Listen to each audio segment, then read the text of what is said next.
very good crowd here at Windsor Park. But now let's go back to the festive occasion at Leonard's Hotel. A very tight vote, and Ken Hose was there for 7 Sport. One vote to be counted.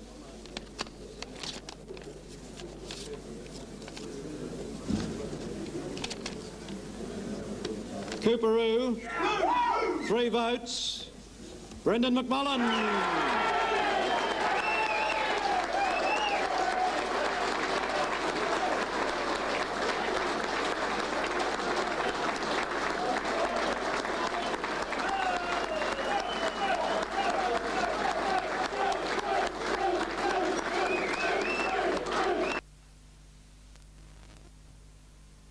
Today he turns 21, and what a magnificent birthday present would be if he can put his hands on that Escort Cup this afternoon. Yes, and knowing Brendan, David, I don't think he would ask for any more out of his 21st birthday than to win the premiership. It's going to be a very memorable occasion for him, of course, having the Grogan medal presented in just a few moments' time. But capping it off with the flag would be wonderful, and that's exactly what Brendan would want.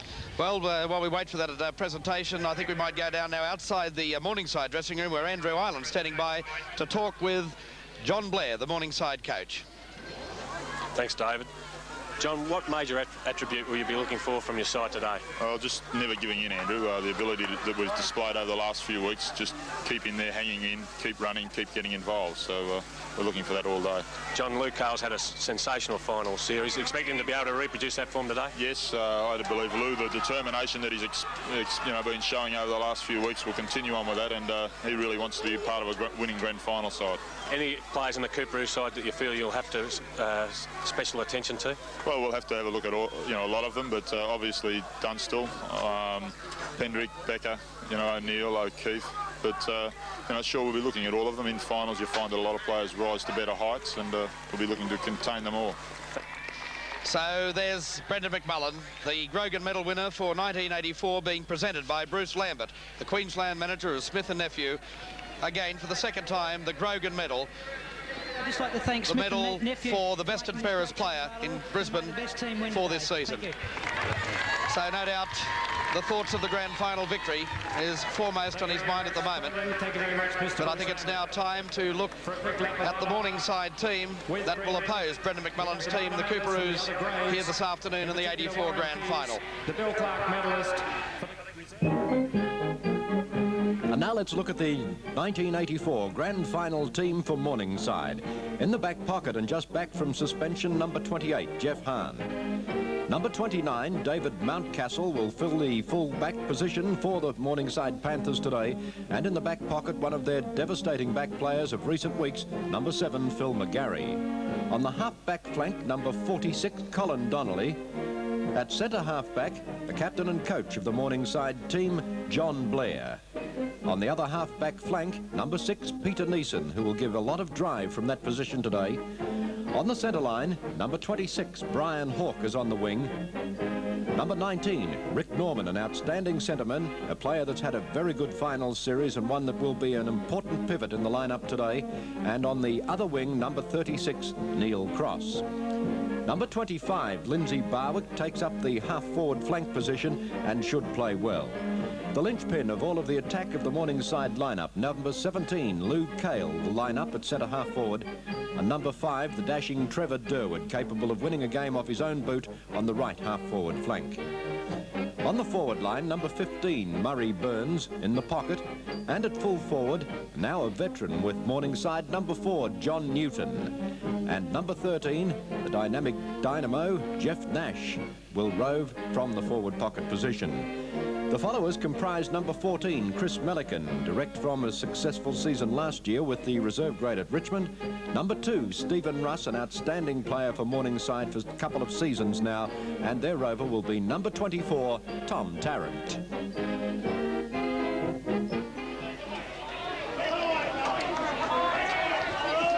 And so we're waiting now for the Morningside team that we've just seen in close-up to come out onto the ground. 3 grand final appearances in a row. Will this be lucky number 3 for John Blair and the Panthers this afternoon? Just a few moments ago, Ken, we saw the other medal winners do a lap of honour. Brendan McMullen looked totally elated, totally excited about this grand final appearance today. Yes, I can imagine his nerves would be very high, and as Bruce commented to me, they certainly did a fast lap of honour. But accompanying Brendan on his lap of honour around the ground was Warren Keys of Maine, who won the reserve grade Bill Clark medal. Gordon Matheson of Sandgate won the Colts medal, the under-19, the Flynn Ryan Memorial medal.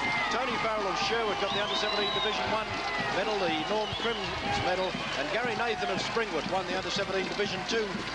He was the winner of the Cole Moncrief medal. Thanks, Ken. Well, John Blair looking like the Pied Piper of Morningside at the moment, with all the little Panthers in support. But this is shaping as a great grand final. We'll take a break on 7 Sport. We're back with all the action in just a moment.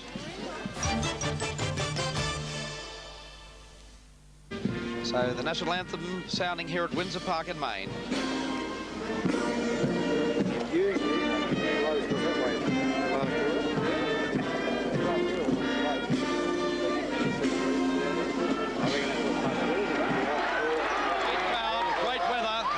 For a great grand final for 1984. Thanks for joining us this afternoon on 7 Sport.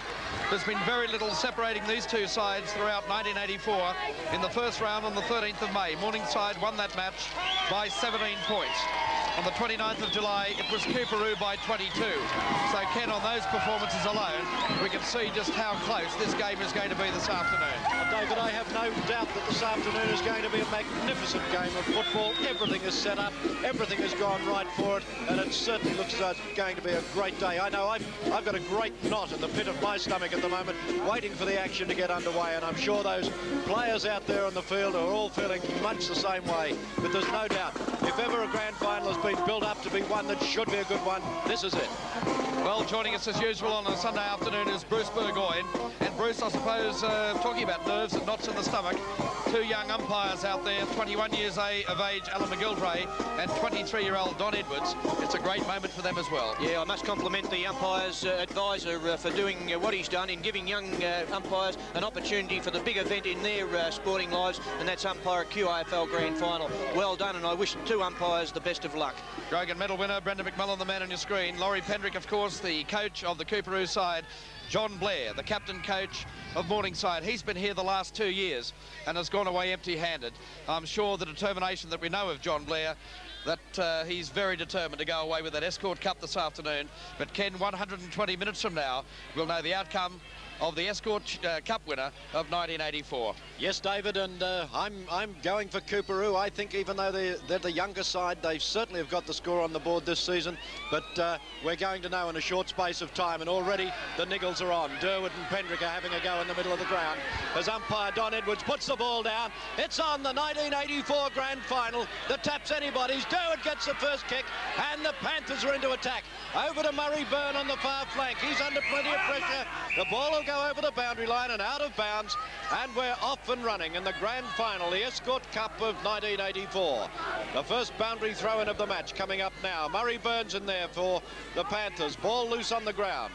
Pack forms will have to be a bounce. You're right.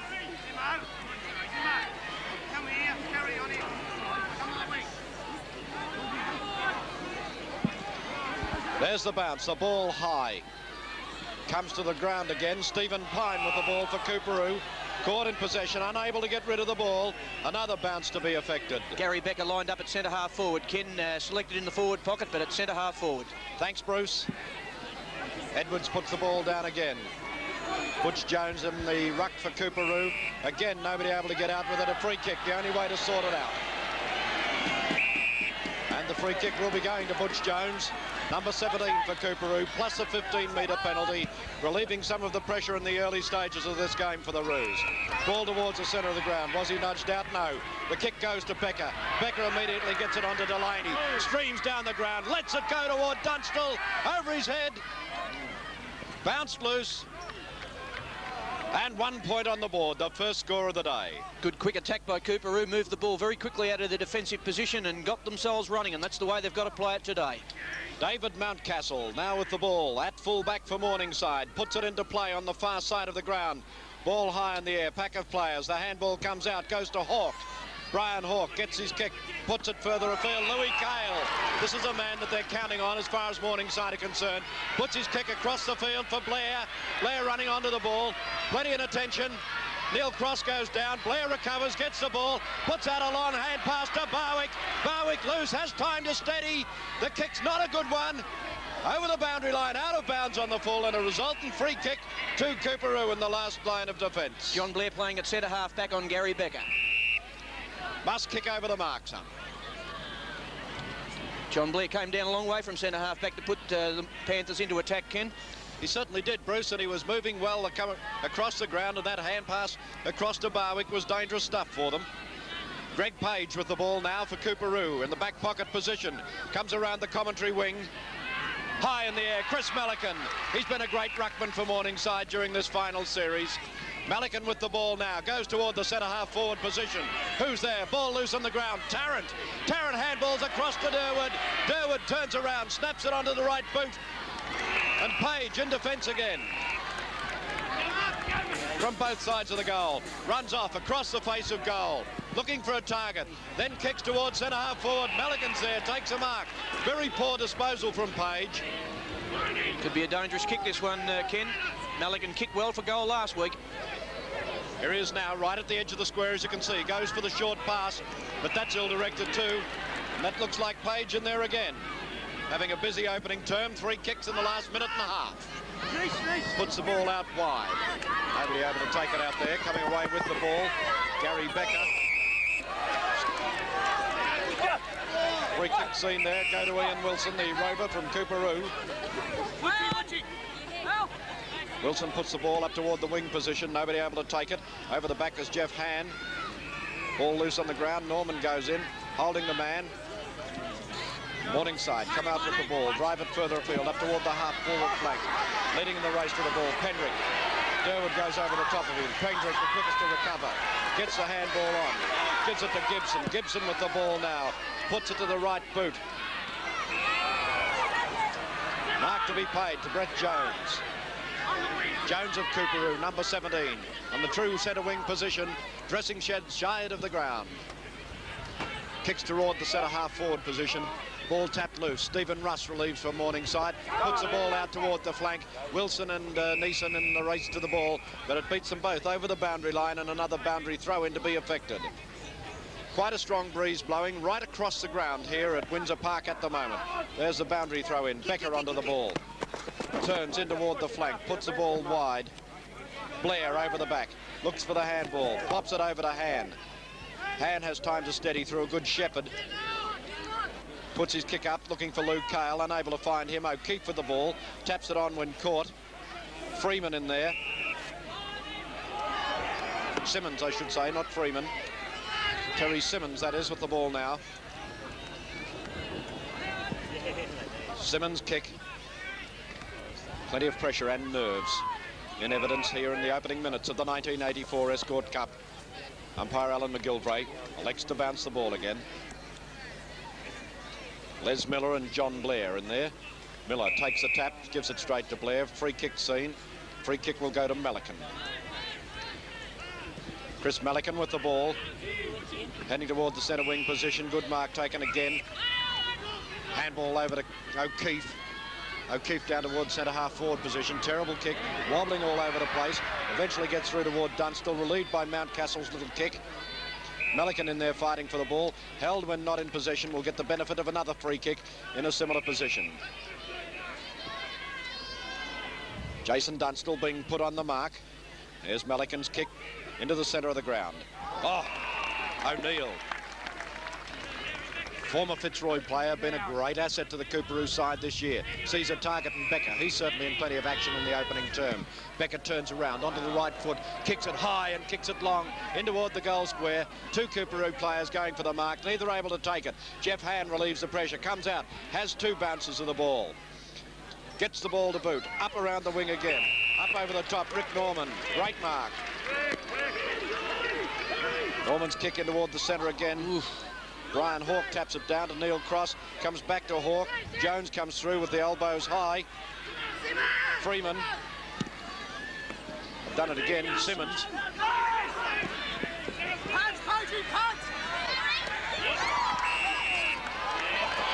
ball up around the flank, taken by Murray Burns. Burns gets a handball across to Hawke. Hawke's handball is smothered by Pine. Gives it back to Page. Page puts a kick up around the centre wing. Blair contests the ball there, comes down. Melican first to recover. Melican looks for a handball target, none forthcoming. Has to go back, not taken cleanly. Ball loose on the ground. Scrimmage of players builds up, and a bounce will have to take place. It was Terry O'Neill I saw go down behind the play. Yes, he's back on his feet now, but didn't look too well for a couple of moments, Ken. Would have been a terribly costly loss to Coorparoo, but nonetheless, he's on his feet and in the game. Wilson takes the ball toward the boundary line. Well, Coorparoo have lined up in a different way to they were named. You've got Desi Lee in the back pocket, Stephen O'Keefe at full-back, Greg Page in the other back pocket, Gibson on Barwick on the half-back flank. Thanks, Bruce. Play has been recommenced on the other side of the ground. A free kick been found over there, again going to Jones. Along the flank, high, over the back. Tapped on cleverly by Les Miller, but only manages to gain 10 metres before the ball goes over the boundary line, out of bounds. Another boundary throw in to take place, this time in the forward pocket. Goes high. Tarrant tries to get the ball out to Blair. Blair under plenty of pressure. Miller can't get his kick for Coorparoo. Thrown to the ground. Blair in there holding the ball. Not seen as that way by the umpire. Had the ball firmly tucked under the arm. Good play by Jason Dunstan on that occasion. Great determination to lock the ball into the forward line. Bounce of the ball. Umpire Alan McGilvray. Tapped down by Miller. Short kick out after the tap by Wilson. Free kick seen again in defence, this time going to Stephen Russ of Morningside. Delaney on the mark. Russ comes wide, looking for Barwick. He's unattended, takes an easy mark. Dangerous player to leave unattended, this fella. Barwick comes round the wing. There's Derwin. Takes the ball cleanly. Nice mark forward. Derwin in the true centre wing position. Puts it toward Cale. Cale in front of O'Keefe. He takes the mark. Plays on immediately. Kick smothered by O'Keefe. Here's Freeman. Gets it over this time to O'Keefe. O'Keefe puts it toward Delaney. Delaney takes the mark. Plays on immediately. Puts an easy run up to Miller. Given the 15-metre penalty. Good bit of clever play by both of them there. Got good support too, Les Miller. He had Brendan Mullen outside him and Dennis Delaney inside. Had the two opportunities to play on, but did the right thing, and now he's got the opportunity of kicking the goal. Les Miller with the ball, 30 metres out from goal, directly in front. Not a good kick from McLes. Through for a minor. The second on the scoreboard. 2 points to Coorparoo. No score on the board as yet for Morningside. 10 minutes gone in the game. That kick went exactly where he ran. Kenny ran offline, didn't line up the goals, didn't run in a true line to goal, and that's why he paid the penalty for missing the shot. So Les Miller back into the Coorparoo side after missing that major semi-final against Southport. 2 minors on the board for Coorparoo. They lead 2 behinds, 2 points, and Morningside yet to open their account. We've had about 10 or 11 minutes gone in this first term. And so far, no goals registered on the board. Good crowd, good conditions here at Windsor Park. As Morningside bring the ball out again. That's not a good clearance. McMullen rode well onto the ball, puts it onto the left foot. Coming across the face of goal. And through for yet another minor. So 3 minors on the board. But I tell you what, Bruce, Morningside could have paid dearly for that. Yeah, certainly could have. Was a good try by Brendan McMullen, but he was under a lot of pressure and on the left foot. Well, McGarry, of course, making that error. One of the star players on the field last weekend against Southport. Punched away that time by Gary Becker. Barwick battling for possession with Gibson. The ball finally over the boundary line, right under our commentary position here at Windsor Park. There's Laurie Pendrick flying high with Durwood. Stephen Russ. Barwick takes it off the head. Tommy Tarrant. Deadly Derek Delaney swoops onto it now. Drives it towards the edge of the square. Over the top of Jones' head. O'Neill, but the free kick has gone to Morningside. Peter Neeson. To Peter Neeson. There's his kick. Down the centre of the ground. Over the head of Pine. Page has done a sterling job so far in defence. There's the seasoned campaigner O'Keefe. And the good mark taken right in the centre of the ground. Laurie Pendrick now with the ball. Driving the Roos deep into attack. Miller takes the mark. So another chance for Les Miller. So far he's kicked 1 minor. And a chance to score the first major points for got a good Coorparoo attack up this there, afternoon. David. Got a good attack. Askin, Miller and Dunstall. There's the kick. Ball knocked down. Dunstall. Has the snap. Great goal! Oh, magnificent goal. So Jason Dunstall, the leading kicker in the QAFL this year, puts the first majors on the board for Coorparoo. We'll be back with more action at the grand final in just a moment. Dunstall just gave it to them. Oh, wasn't it a magnificent goal? They're away again. Delaney with the snap. It's coming around. Oh, Yes. another good goal. Delaney, 2 goals to Coorparoo. 2 goals, 15 points to Morningside, yet to open their account. What a good goal by Derek Delaney. He really got onto the end of that one, steered it through beautifully, and what a great confidence booster that'll be to him. He's one of their younger players. That's the sort of thing that'll settle his nerves down.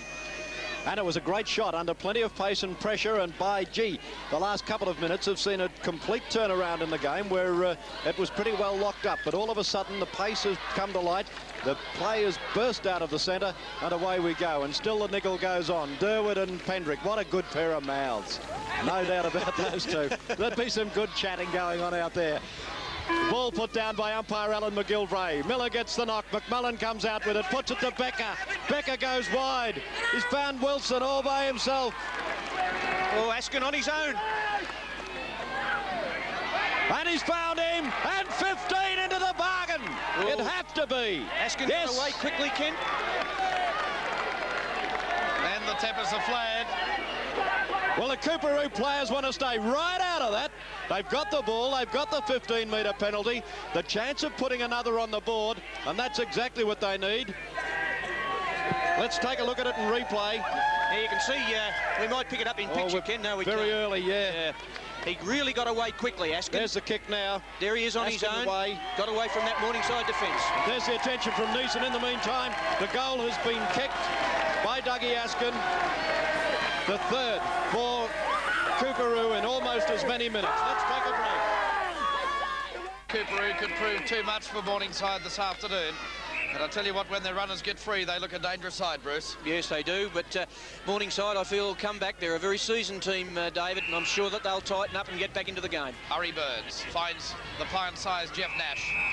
Nicknamed Farlap by his teammates after some sterling performances from the little man in the final series to date. Some pretty ordinary defensive work there by Coorparoo just for a moment too. A little lapse in concentration, Ken. Yes, Nash's kick up to the goal square. The big men fly high, and it's gone out of bounds. No, free kick. Free kick's been awarded to Morningside, to Chris Milliken. Chris Milliken, formerly of Richmond, he played over 30 reserve grade games in the VFL and joined the club this year, and he's been a great acquisition to the Panthers in '84. A cute angle, not an easy kick for goal. But I tell you what, it's a vital one for Morningside, who trailed by 21 points with 17 minutes gone. Milliken from just on the boundary line. Coming in. There's the kick on the left foot. It's out of bounds on the fall, and the resultant free kick will relieve the pressure for Coorparoo. Took too long, Bruce. Yeah, costly one, that one, Ken. Must kick over the mark. Stephen O'Keefe gives the ball away. There's the kick. Les Miller goes high. It's over the top of the pack. Norman leads in the race to the ball. Plays on quickly for Durwood. Durwood's free on this open space. Oh, Page came across very well done. solidly. And recovered the ball. Oh, great shepherd. Now they come into attack through Simmons. Simmons tried to get rid of the hand pass. Under pressure from Hawke. But the free kick's been awarded to Morningside.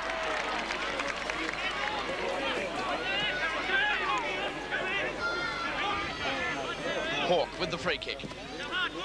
Driving it up towards the half-forward flank. And again, this time the free kick goes the other way. Through Stephen Pine to Pendrick. Come on, go up. Ball up to centre wing, loose on the ground. John Blair coming across from Morningside. Solid challenge. Johnny Blair, not all that endearing himself to the public on the far side, Bruce. Gentleman said a few words on a Sunday too. Blake's got to be Now able to do Blair. something. Onto the right foot. But it goes straight into the hands that time of Gary Becker. Becker plays on quickly. Jason Dunstall flew high. Back goes Mountcastle. But the ball will beat them both over the boundary line. Ian Wilson just dropped behind the play, David, in the hands of the trainers at the present moment. Ian Wilson, of course, is another first-year recruit. To the side came from Laurie Pendrick's former club in Wagga. There he is at the moment. He's been battling injury. There's a snap for goal. That looks pretty good. Yes, it is. Gary Becker. Gary Becker puts the fourth on the board for Coorparoo. We'll be back with more action of the 84 grand final in just a moment. Driven into the ground with the ball in his possession, but it was obviously in the back, and the free kick going that way to Pendrick on the half-forward flank. Much to the chagrin of the Morningside supporters here. Well, that should make them happier. Pendrick's just kicked it straight to Barwick. Barwick with the ball on the half-back flank for Morningside. Pendrick wanting to make up for it. Doesn't do so. Ball loose on the ground. Milligan fighting for it, as is Simmons. Umpire Don Edwards, right beneath our commentary point, decides to bounce the ball. Well, there's no place out there for faint hearts. It's a good, solid game of footy, this one. Miller goes for the tap, goes toward Pine. Durwood rows better, gets it across to Cale alone. Well, the distance is no worries. Now we'll be anxious to see just how good the accuracy is of Louis Cale. On his day, a superb kick of the ball. But he doesn't have all his days as good ones. There's his kick, drives it right toward the goal mouth, but it's offline, through for a point, and the first minor score on the board through the agency of Lou Cale for Morningside. Very interesting move by Coorparoo. They've got Terry O'Neill playing on the wing on Brian Hawke. Ball being kicked out, comes to Pendrick. Pendrick puts the handball over the top to O'Neill. O'Neill gets it further afield. He's caught with the ball. O'Keefe gets the handball out. Taken away by the brother. Number 33, Stephen O'Keefe, brother of Kevin. Ball over the boundary line. Here's the throw-in. Burns and Miller in the ruck. Nobody gets the benefit. Burns comes down with the ball. Taken forward by Hawke. Then O'Keefe. Durwood doing plenty of work. Gets his kick across. Norman's got to be in the back. The free kick will go to Pendrick. Bit of experience from Laurie Pendrick on that occasion. Kenny used his body well, blocked, and knew that he was going to pick up the easy free kick. Got plenty to work with, Bruce. Yeah, I'll say. Laurie Pendrick, the coach of Coorparoo, with the ball. Puts it toward the wing. Right on the edge of the boundary line. And another boundary throw-in to take place. Right on the true centre wing position here at Windsor Park. Melican and Miller. Comes down to Wilson. Wilson met heavily around the head again. That's two he's had in 2 minutes. The ball goes further afield. Oh, Dunstall. She's got a strong pair of hands, this young fella. Ian Wilson doesn't look all that good, Ken. I'd be surprised if he is. He's had two heavy knocks in 2 minutes, both of them to the head. 4-3-27, Coorparoo leading Morningside 1 point. Jason Dunstall with the ball. 25 metres out from goal, 45-degree angle. The goal umpire hasn't moved. The Coorparoo players head back toward the centre of the ground. That's Dunstall's second of the day. We'll take a commercial break and be back at Windsor Park in just a moment. So welcome back for the bounce of the ball. 5-3-33 to Morningside's single point. It's a 32-point lead to Coorparoo, and they're looking very, very impressive indeed. And that was an ominous sign when big Jason Dunstall flew high to pull down a great mark and kick a goal from 40 metres. Russ over the top. Delaney plays on. He's got a ton of pace. Good Shepherd put on that time by Becker. Dunstall flew high again, and the ball goes through for 1 point. Derek Delaney giving Coorparoo a lot of drive off that half-forward flank. 5-4-34 to Morningside's one behind. McGarry driving the ball out for Morningside, but it's been all Coorparoo so far in the first term. Battle for possession again. So O'Neill came through that pack, but the umpire's whistle sounded. We'll have a ball up in the back pocket for Morningside, and they've got all sorts of problems at the moment. The game has been played at a crackerjack pace, and so far Coorparoo are coming out on top. Now the Panthers again trying to launch into attack. Durwood got away from Pendrick. His hand pass is not a good one. It's loose on the ground again. Freeman lost possession. Barwick regains it for Morningside. Shepherd was put on by McGarry. Russ, with the ball taken over the top by Gibson. Good play by Gibson. Kept the ball on the Coorparoo half-forward line. Excellent play. So what can the Roos do from here? Miller flew high. In fact, it was Butch Jones. Delaney, and they're battling in 21. Lindsay Barwick, the receding man, in 25. He had a magnificent game here in the preliminary final here last weekend. Cross beaten by Miller over the top. Milliken, Tommy Tarrant, dynamic little player Tommy Tarrant, tries to find Nash, couldn't find him. Des Lee, veteran defender in this Coorparoo side, finds Gary Becker. He pivoted, came back onto his right foot, driving up towards centre half forward. The target man was supposed to be Dunstall, but the mark has been taken in defence by Peter Neeson. John Blair on the half-back flank. Try to drive the ball deep down towards centre wing. O'Keefe, great mark. Well, there's the experience of Kevin O'Keefe, over 100 VFL games for Fitzroy before he joined the Roos midway through last season. The birthday boy, Brendan McMullen, Grogan medal winner of 84, drives the Roos deep into attack. Jones flies high. Russ is in there. Shovel the ball away. Milliken in two minds. Not a good kick. Freeman swooped on it. Barwick showing his body bulk. Jason Dunstall. Yes! Another one. The hat-trick for Jason Dunstall. 6-4-40 to Morningside's one behind.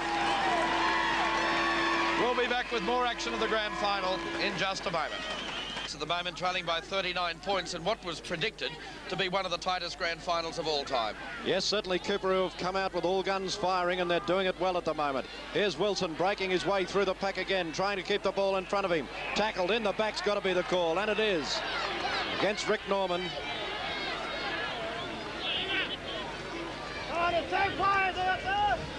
Well, Ian Wilson certainly knows he's been on the field in this grand final, Ken. Yes, he's had plenty of attention in the opening term. There's his pass, finds Becker. Becker's done very well in this opening term too. He's gotten loose, he's been in everything, he's marked well, kicked well. He's certainly going to be a problem to John Blair because he's got pace and he moves around, Ken. Creates a lot of space for himself. And now he's 35 metres out from goal. 45-degree angle. The goal umpire hasn't moved. That's another one. Good goal, Gary Becker. His second in pack, and in time on. 28 minutes gone in this opening term. We'll take a break. A second goal sees the scoreline 7-4-46 to Coorparoo to Morningside's one lone behind, and the Roos launch into attack again. Ball loose.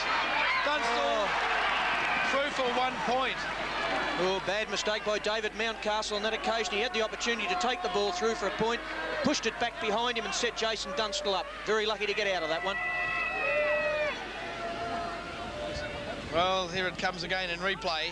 But what a danger man Dunstall is at the moment. He's already kicked three, Bruce. Yeah, well, here it is now. Look, David Mountcastle's pushed that back. He should have taken it over the line. He was lucky that Dunstall missed it. So 7-5-47, Coorparoo, and an explosive start to this grand final of 1984. Russ trying to launch the Panthers into attack. Flying high was John Newton, who's been rarely seen so far in this first term. And the mark finally taken in defence by Stephen Pine. A player whose career was interrupted through his career with the police force. He's a former best and fairest player in the Coorparoo team. No doubt searching for that grand final that has eluded Coorparoo since 1968. They certainly got off to a good start to put their claims on the Escort Cup. Now the Panthers come back into attack. And it's been rushed through for yet another minor. Their second of the afternoon, their second point of the day. And right on quarter time, so as the players go to lemons. 7-5-47 to Morningside's 2 lone behinds. Coorparoo certainly have put their mark on this grand final of 1984. We'll take a break on 7 Sport. We'll be back with more of the action in just a moment.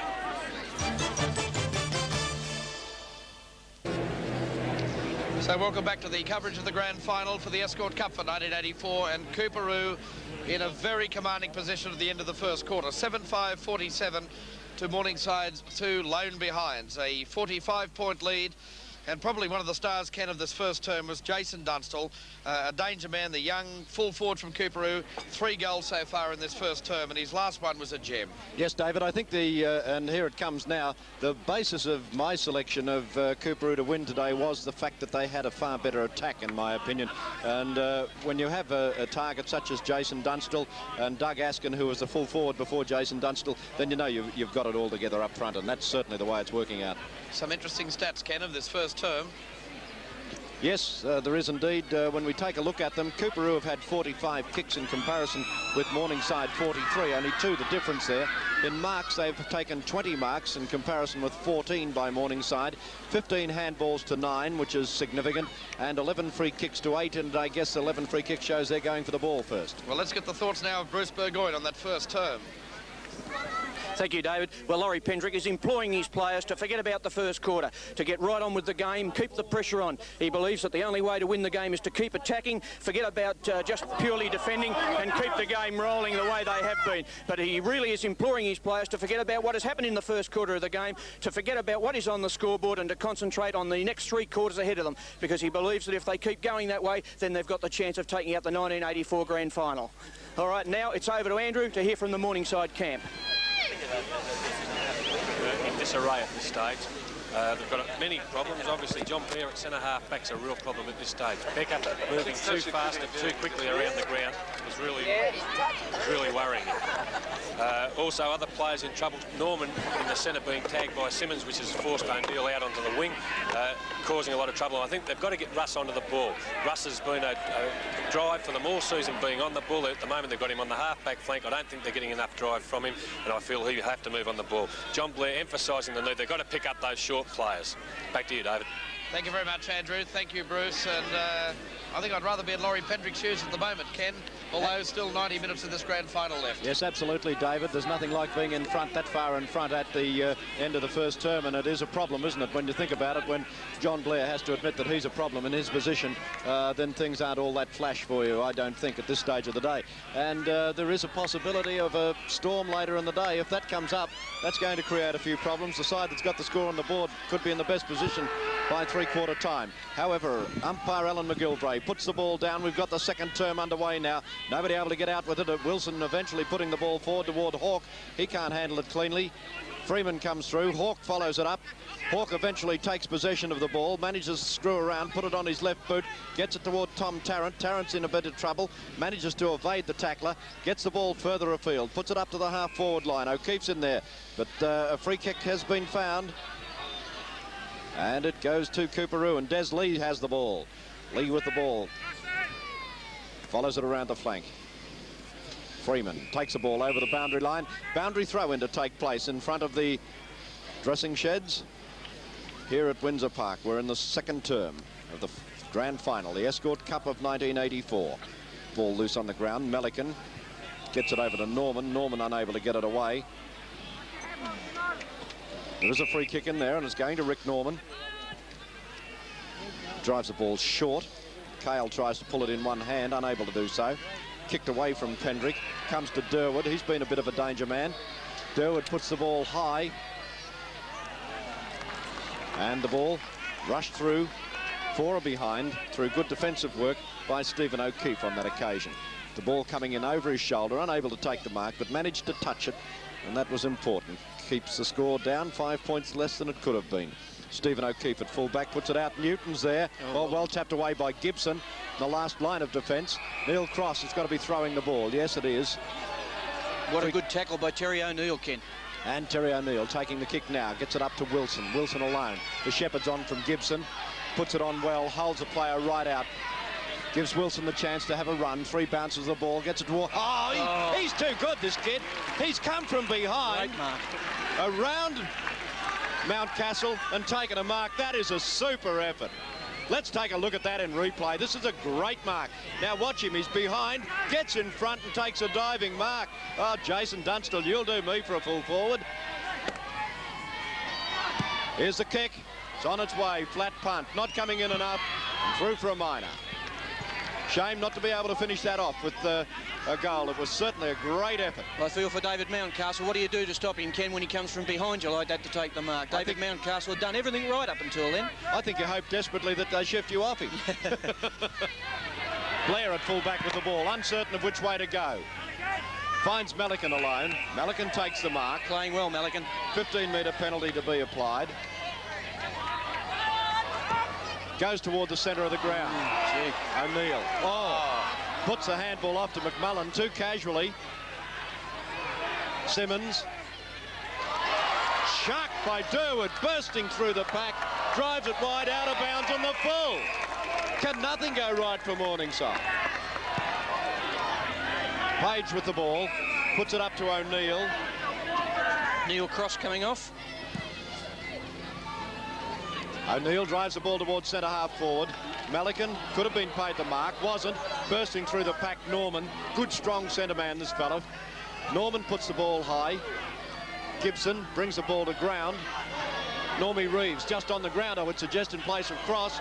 Gets it out, taps it toward Page, but bad luck for him. Dougie Askins swoops on it on the boundary line, drives it forward. Mountcastle bursts through. He's got the break this time. Gets the ball downfield. Gets it to Reeves. No doubt about young Normie Reeves. He finds it hard to get into the side because John Blair's not all that fanciful about his talents, but by gee, he usually does a good job when he eventually gets on the ground. Ken, I'm surprised that Stephen Russ hasn't been put into the play. He's playing on a half-back flank at the moment, but I think that the Panthers would get more drive out of him as a ruck rover. Thanks, Bruce. Ball out wide. Freeman with it now. Goes for the short pass straight on Leicester Becker. How good has he been today? Done everything right, this fella. Plays on. Too smart for Blairy. Driven the ball goalwards. Only a point. Caught John Blair sound asleep. Well, obviously they're a bit rattled, Bruce. Yes, they are at the present moment. Just lapsed in a bit of concentration, and John Blair's going to have to marshal his men, get them thinking about the game, Ken. David Mountcastle puts the ball back into play. Good mark taken over there by Les Miller. Miller with the ball now. Spent a few years at Geelong in the reserve grade, Miller. Been back at Coorparoo for a couple of years. Good big player, just back into the side. He's certainly finding his niche out there this afternoon. Puts the ball on the boot. Oh, terrible kick. That's his second bad one for the day. Yes, it is too, Bruce. That's quite right. He had a bad one up here at the other end in the opening term, and he's repeated that exercise. David Mountcastle kicks the ball in, puts it toward the half-forward flank. Becker comes out of the pack with the ball again. Delaney. Mountcastle coming around the goals with the ball, drives it wide. Normie Reeves, punched away by O'Neill, over toward Russ, but it beats him over the boundary line. Another boundary throw in to take place. Terry O'Neill presents a bit of a problem on that wing, Ken. He's so tall. Got the chance of jumping over the top of them. Yes, unfortunately, they've failed to start the time clock here at the commencement of this term. About 4.5 minutes gone in the term, I believe. Page taking the mark there in defence for Coorparoo. IG's played well too. Done everything right in the opening term. Simmons. Gee, they're first to the ball on all occasions. Simmons across to Freeman. Freeman recovers best, puts the ball to Becker. Becker has time to steady. Oh, down the field! If it's not through, it's down the field. Back it comes. Yes, has to come back for another kick to be taken by Becker. Against Brian Hawke. Well, there you go. You see in replay, just as the kick got away, Becker was knocked down, resulting in him having another shot at goal. Now, if anything, the breeze is slightly favouring that end. He's 50 metres out from goal. Or I guess 40 by the time he takes the kick. Blair on the mark. Becker's going to make sure of this one. And an excellent kick he is too. Gary Becker with the ball. Already has 2 to his credit. Kick is high. Goal umpire moves toward the post. Oh. Right there. It's a great goal, Gary Becker. And his third for the day. Tying up with Jason Dunstall as the leading goal kickers. Let's take a break. Sevens big league scoreboard reads 8-7-55 to Coorparoo to Morningside's 3 lone behinds here this afternoon. It's been a very disappointing performance by Morningside. Many people predicted this to be the closest grand final contest in years here at Windsor Park, but it's certainly not shaping that way at the moment because Coorparoo have just absolutely run away with this game. So can the Panthers launch back into attack? Certainly a great worry for that man in picture, John Blair. This is his 3rd trip to Windsor Park on grand final day in consecutive years. They lost to Maine in 1982, to Southport in Southport's first year in the QAFL here last year. And I would say those visions, Bruce, are going right through John Blair's mind right now. Yeah, certainly would. But there's still plenty of time to get themselves back into the game as long as they play their game the right way, David. There's McMullen bursting clear of the pack, dropping it onto the left foot. Up. Oh, Great mark taken by Wilson. what a strong mark. He was under plenty of pressure as well. Well, he got a couple of nasty knocks earlier, but it certainly didn't affect him here because he showed total commitment in that mark. Well, gee, they play the short game very well, Coorparoo. They've always got somebody that drops in short, and Morningside have really got to concentrate on them and man up. So Terry Freeman with a chance for Coorparoo's 9th goal of the afternoon from about 40 metres out. Reasonable angle. Has he steered it through? No, he steered it through for a minor point. So it's 8-8-56 to Morningside's 3 behind 3 points. 53 points the difference here at Windsor Park. Oh, certainly some problems there as Neeson comes clear of the pack. Indecision basically in this Morningside team. Page bursts clear, takes the good mark on his chest. Becker, who really has been a dominant factor in this game. Oh, there it is again. What a Derek great game Delaney. Becker's having. Delaney with that short pass again. McMullen spills it. Kept the ball in the field of play. Back comes Stephen Russ. Down the centre of the ground for Murray Burns. One of the few touches he's had so far in this match. Hand pass to Russ. He's lost it to O'Neill. Throwing it away and the free kick. Oh, gee, I thought that was a tough decision. I agree with you, Bruce. Yeah, Steve Russ was trying to make the play, and I felt that that should have been play on. So Terry O'Neill. Great VFL experience with South Melbourne and Fitzroy. There's his kick. It's through for yet another minor. So it's 8-9-57 to Morningside's 3 behind 3 points. Well, some poor kicking has let the Roos down a little bit in this term, Bruce. Yeah, a couple of changes, David. The Panthers have moved Luke Hale to centre. Sorry, John Blair has come down to into the play, moved himself down onto the forward line. Might only be a momentary move, though, I think. Towards centre wing, Durwood's there. Takes the mark.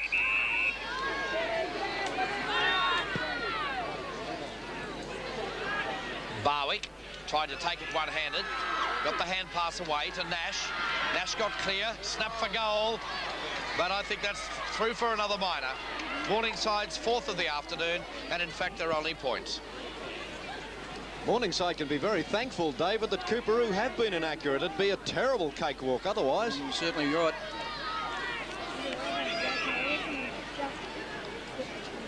O'Keefe. Driving play. Out of the back pocket area for Coorparoo. Pine for McMullen. Pressure put on by Reeves. Ball loose on the ground. Stolen again by Delaney. Oh, Now Becker. gee. Becker with that hefty right foot. It looks good. No, 1 point. He looks dangerous, Bruce. Oh, he certainly does. He's playing very well, but the whole team are playing well. I'm very impressed with Derek Delaney's game today, David. He's given them enormous drive off that half-forward flank, and they've always got an extra man. Well, the thing most feared today about the Coorparoo side was their pace around the ground, and hasn't that been evident? Yeah, certainly has. Well, O'Neill and Reeves came to grips. Reeves gets the free kick. Taken on the half-back flank. 15-metre penalty into the bargain. There's umpire Alan McGilvray right on the spot. To the edge of the square. The big men fly high.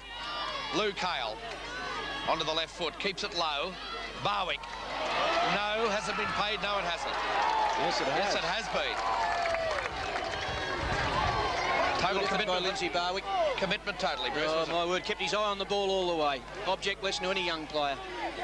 Keep your eye on the ball. Lindsay Barwick, joined this year from Windsor's Ilmere, who in fact won the reserve grade grand final here this afternoon over Morningside. So it really hasn't been a great day for the Panthers so far at Windsor Park. That's another point on the board. Their 5th of the afternoon. Like they're going to get their first goal in instalments. There's the ball kicked out. 8-10, 58. To 5 behinds, 5 points for Morningside. In the reserve grade grand final, Windsor's Ilmere 19-16-129 defeated Morningside 16-10, 106 in what was, Ken, a very entertaining match. Was indeed, David. It was an excellent game of football, actually. Most enjoyable match. We see Louis Cale now with the ball. He's 40 metres out from goal. Fairly acute angle. As his shot, put the ball high. It's a shocker. Lou hasn't got the kicking boots on. It's his second shot at goal and he's second behind on the board.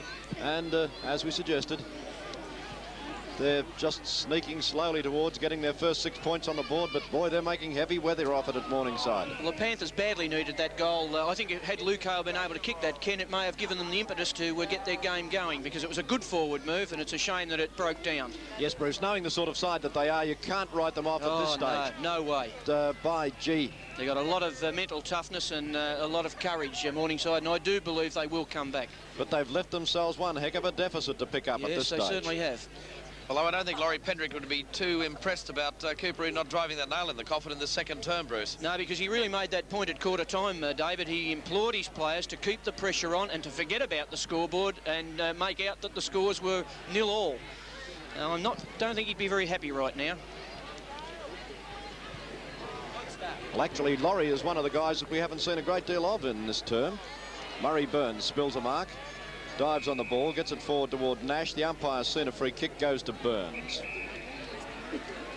Murray Burns, number 15, the big ruckman for Morningside, puts the ball up into their forward zone. Can they do anything with it on this occasion? Malikan brings the ball to ground, gives himself the opportunity, blazes away at goal, and it's another one. And there's their first 6 points on the board. Well, luck is just not running their way, is it?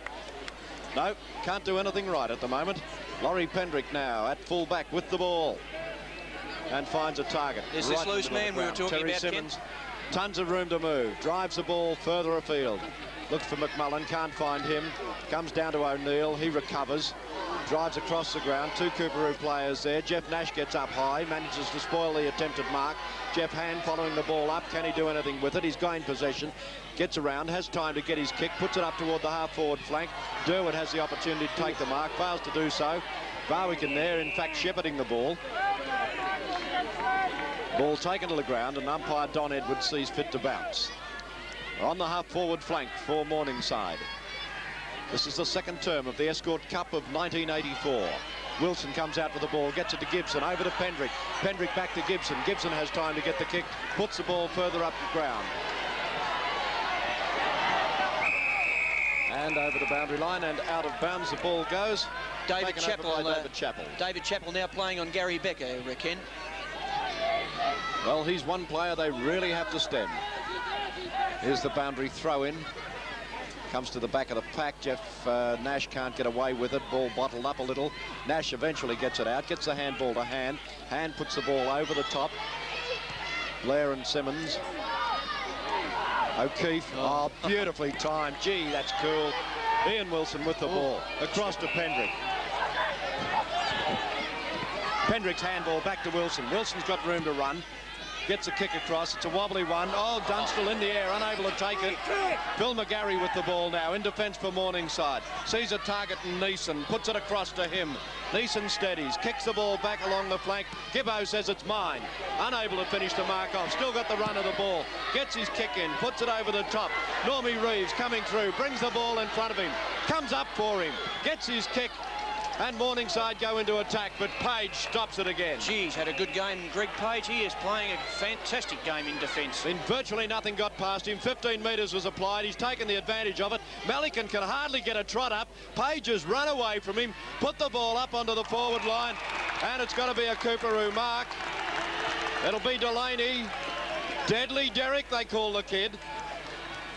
He's a good kick for goal, this young fellow. Kenny did play full forward for Coorparoo at one stage. 35 metres out. Let's take a look at the mark and replay as he's getting ready for the kick. There it is, coming down towards him now, and there's Delaney up behind the Morningside opponent. And now he lines up the big ones. Puts it onto the left boot. Oh! Dunstall up before acceptances, almost pulled it in, was unable to do so, being cleared by McGarry, putting it back from whence it came. Brian Hawke with the ball, and the pressure relieved for Morningside again. Hawke towards the centre of the ground, finds Burns. Burns gets a handball over to Durwood. He's in a bunch of trouble. Miller's in a spot of bother also. Can't get the ball out. Simmons to O'Keefe. Cool under pressure, goes right to the feet of Gibson. Gibson in a spot of bother. The umpire badly positioned, couldn't see what was going on and has to bounce it. John Blair now playing in the centre, Ken, on Terry Simmons. Umpire Don Edwards puts the ball down. Burns gets the tap, goes loose on the ground. Norman to Durwood. Durwood slips, he's tackled. A long handball over to Blair. Blair to run onto the ball, he's well attended. Page again. How good is this bloke in defence? Gets a little kick up and saves 20 metres. Done everything right. Must be disappointing for Trevor Durwood. I think Trevor's playing very well for Morningside, but a lot of his good work is going to waste. Here's the boundary throw in. Down to Nash, beautifully smothered by Gibson. Comes to Page again. Page's kick, oh, great mark, Norman. No, David Chappell. Chappell with the ball. Top mark taken on the wing, right beneath our commentary position. Ball high in the air. Oh. O'Keefe helping a lot with that mark of Miller's. He certainly did. Puts the ball across to Gibson. Gibson goes toward the centre of the ground. It's a man-on-man. Stephen Russ, good mark. Stephen Russ for Morningside. Over to the flank. Sees Hawke alone. Hawke takes a mark. Good kick by Stephen Russ to Brian Hawke. Gave him every chance, and it was a good, courageous mark by Hawke. He was well attended. Kept Been a good little wingman, this bloke. Yes, he has. He's a real goer. Brian Hawke now with the ball. Centre half, or the half-forward flank, I should say, for Morningside. Ready to drive the ball in. The big torpedo punt. Have a look at her. Into the goal square. Out the back to Burns. Burns not anxious to put the hands down to the ball. Didn't want to bend. Out on the full, the call. The free kick going to Page again. Tommy Tarrant on the mark. Page comes towards McMullen. Brendan not holding them. Second one he's dropped. Not frightened to get in underneath the pack. Bursts his way through. Gets a handball out. Freeman. Beautiful blind turn. Runs around the back of the pack. Gives himself a chance. Opens up the space. Delaney gets the run on the ball. Gathers it in beautifully. Drops the ball to the boot. Becker alone at centre half forward. That's where their pace stood out there, where Derek Delaney was able to hit Stephen Russ off the ball, create the space behind him, then had the pace to run onto the ball. Nice to have that speed, isn't it? My word it is, and it's making the world of difference, Bruce. There's the kick from Becker. That's all away. No dangers. Have a look at that. 4 goals to Becker at centre half forward. The match winner and best on the ground in my book. So 9-10-64 Coorparoo to Morningside 6 lone behinds. We'll be back with more action in the grand final in just a moment. And so after leading by 45 points at quarter time, Coorparoo have really bounced away with this match. 9-11-65 to Morningside's 6 points only. They've yet to kick a major goal this afternoon in this grand final of 1984. Now Stephen Russ. In fact, it's Hawke, burst clear of the pack. Dash went up high, so too did Luke Hale, kicking it away. John Newton over his head, punched away this time by O'Keefe. Some scrappy play, but again Coorparoo tidying it up. Terry Simmons driving it wide up. Oh, Delaney again. Oh, this kid's having a ripper of a game. Magnificent game, Derek Delaney. He's kicked 1 goal so far. Gary Becker has kicked 4 and Jason Dunstall 3. Oh, there's that short passing game again by Coorparoo. Ian Wilson, first-year recruit for the Coorparoo team. Only 20 years of age. O'Neill, easy as it could be. Terry O'Neill showing his great experience there, but a great pass from Ian Wilson. Coorparoo are using a great deal of system to break up the game. They're kicking long and short, and it really is catching the Morningside defenders out. Terry O'Neill. There's his kick. Wait for the goal. Umpire through for 1 point. Well, 9-12-66 the scoreline to Morningside 6 points, so 60 the difference. They've increased that lead by 15 points from quarter time, Bruce, but had their kicking been accurate enough, this game could have turned into a real shame. Yes, but then again, it may be that Morningside are putting a little bit more pressure on. There's always 2 ways of looking at it, I suppose. David Mountcastle kicking the ball out deep. And Terry O'Neill takes the mark easily on his chest, totally unopposed. Doug Askin with the snap. That looks good. Yes, it is. Dougie Askin. 10-12-72 to Morningside, 6 points in the grand final of 84. We'll be back with more action in just a moment.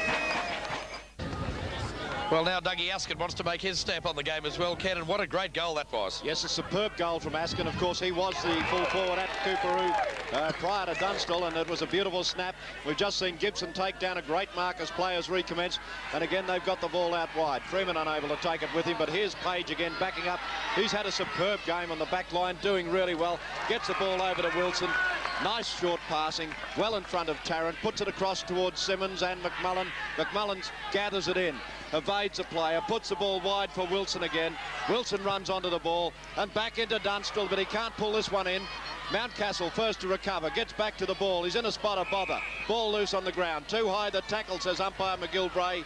And the free kick will go to David Mountcastle. Well, Ken, you've been around Queensland a lot longer than I have been, but can you remember a side approaching half-time and failing to kick a goal, particularly in a grand final? No, I can't at this stage, David. It's certainly been a bit of a boil-over at this stage. Oh, McMullen cleverly through the pack. Gets the handball across to Butch Jones. Jones puts the ball to the left boot. His kick's not all that accurate, but it hasn't made the distance. Player in front was a bit of a nuisance. Got in the way of Jason Dunstall. Doug Askin. Too many full forwards spoiled the goal or something? Yes, that has happened before, Ken. You ask Richmond Football Club. Oh, don't they know it? There's the throw-in. Miller, out of the pack, grabbed the ball, chucked it on the boot and says, look, we'll add another 6 if you don't mind. When you're hot, you're hot. When you're not, you're not. It's amazing, isn't it? Let's take another look at that in replay. There's Miller, snaps the ball down out of the boundary throw-in and goes blam. That was too easy, far too easy. One of the things I've noticed too, Bruce, on the other side of the ground before when young Wilson, or was it Delaney, delivered the ball beautifully to O'Neill, after he delivered the ball well, all of the players went and congratulated him. Yeah. So they're up, they're all together, they're a team. Great and meanwhile, Morningside cannot be happy. And that's got to make a big difference in their approach to the game at the moment. 11-12-78. Coorparoo to Morningside, 6 straight behinds. Laurie Pendrick in the centre of the ground. The Coorparoo coach, he must be feeling very, very proud of his young charges here this afternoon in the grand final. I shudder to think what John Blair would be thinking out there at the moment. It certainly has been a very lacklustre performance by the Panthers here in the grand final. Jeff Hand, player back from suspension into this side. There's an altercation, quite a nasty one in the background. All into Dunstall. Lindsay Barwick, meantime, takes the mark on the half-forward flank. The umpires have come in with the boundary umpires to settle down play at the other end of the ground. Meantime, play goes on. Yeah, a lot of Coorparoo players trying to settle Dunstall down. He's really appears to have lost his temper completely in that fracas. I wouldn't fire him up too much. He's already kicked 3 goals this afternoon. They've been giving him a lot of attention, and then 3 swooped on him all at once. There's Johnny Newton. His kick up into the forward square. And Melican rushes it through for a behind. Well, if we go back to the other end of the ground, Jason Dunstall is receiving some attention. I think he caught plenty in that. Yeah, he really wanted to go on with it too. Morningside player, he wanted to have a piece of him. Place in position, umpire. The Morningside player he wanted was McGarry. Yeah, I thought it might have been. But there was 3 of them. Took to him all at the one time. It was obviously planned. Now Tommy Tarrant. Oh, that's a shocker. As the half-time siren sounds, Jason Dunstall getting his boot strapped on at the far end of Windsor Park. But I can tell you, Coorparoo have made their mark on this grand final of 1984. Sevens big league scoreboard reads 11-12-78 Coorparoo to Morningside, 7 straight behinds. That's the score at half-time. We'll take a break and be back in just a moment. So welcome back to Sevens match of the day. The grand final of 1984, it certainly has been a one-sided affair with Coorparoo leading by 71 points at half-time. 11-12-78 to Morningside, 7 straight behinds. It really has been one-way traffic here this afternoon for Coorparoo, chasing their first victory in a grand final since 1968. They appeared in the grand final against Kedron in 1980. On that occasion, Laurie Pendrick, the coach of the side today, was the assistant coach, but they went down in that match, Bruce, at the Gabba back in 1980. Yes, I was at that game, and they didn't perform all that well at all. Kedron had a big game that day, but this is a totally different Coorparoo side that we're seeing right now. Well, I think these statistics paint the picture, particularly if you have a look at the kicks in that second term. Yes, Coorparoo 56 kicks to 39, marks 21 to Coorparoo, 15 to Morningside, handballs 12 to Coorparoo, 5 to Morningside, and free kicks 8 each. Really does tell the story. Well, Jason Dunstall has kicked 3 goals for Coorparoo. Gary Becker has kicked 4. Other goals by Askin, Miller. Askin's kicked 2, Miller and Derek Delaney. The interesting thing is at this stage of the game, Morningside, and I can't remember this ever, Bruce, that a side at half-time, particularly in the grand final, hasn't kicked a goal. No, I've seen a lot of football over the years, David, and I certainly can't recall this ever having occurred anywhere, including Victoria. Well, even though Jason Dunstall has kicked 3 goals, he's grabbed some magnificent marks out there today, and I think one in this term when he received a great pass from Ian Wilson. He came from behind on Mountcastle, and what could Mountcastle do on this occasion? Yes, David Mountcastle was in a good position. He'd managed to block the corridor out that Dunstall was going to run into, and then he just gets around him. It's very, very well done. He dives forward right there, accelerates onto the ball, and what a strong pair of hands he's got, David. Well, no wonder the Morningside players in a trio gave him special attention just before half-time, and we hope for Coorparoo's sake that Jason Dunstall wasn't terribly injured in that little melee. Play went on to the far end of the ground, but Jason Dunstall certainly had met some attention from the Morningside team. But really, that's about the only constructive thing Morningside have done all day. Yes, they've got a lot of players down today. I was very impressed with their performance last week, but gee, today they've got so many players down. Just what John Blair will be able to say to them at half-time, I don't know, but it'll have to be good. Well, in conjunction with our telecasts right throughout the year and on Sports Scene and our Saturday afternoon match of the day, Southside Ford have come to the fore as they did last year. That beautiful little Ford Laser is up for grabs during this half-time break. There are numbered caps with the Southside caps around the ground today. One lucky cap number will be drawn out. There they are in picture there. And someone will be driving away that beautiful Ford Laser from Windsor Park this afternoon. We'll take a break here on Sevens Match of the Day, and we'll come back to join Ken Hose in the centre of the ground for the drawing of the Southside Ford competition for 1984.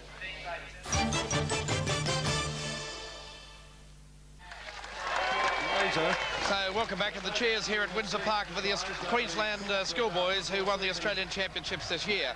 But now let's go down to Ken Hose for the drawing of the Southside Ford Laser competition for 1984. Here you are, Ken. We welcome you now for the presentation or the drawing of the winning of the Southside Ford Laser for 1984. Of course, there have been 2,500 caps given out during the course of the season, and now we're going to find some lucky person with that cap in our audience here today who will be the winner. I'm going to call on Alan Piper from Southside Ford to come with us, and Judy, and we'll do the draw for the lucky number. And the person that has this cap and has to get it to us straight away will be the winner. Now, as I understand it, Alan, the first number out will be the thousands. Is that correct? That's right, Ken. So we're looking at a number between 5 and 7? 7. 7,000, up to 7,500. So it has to be within the next 500. Now, if you have a cap with 7,000 on it, you're part of the way there.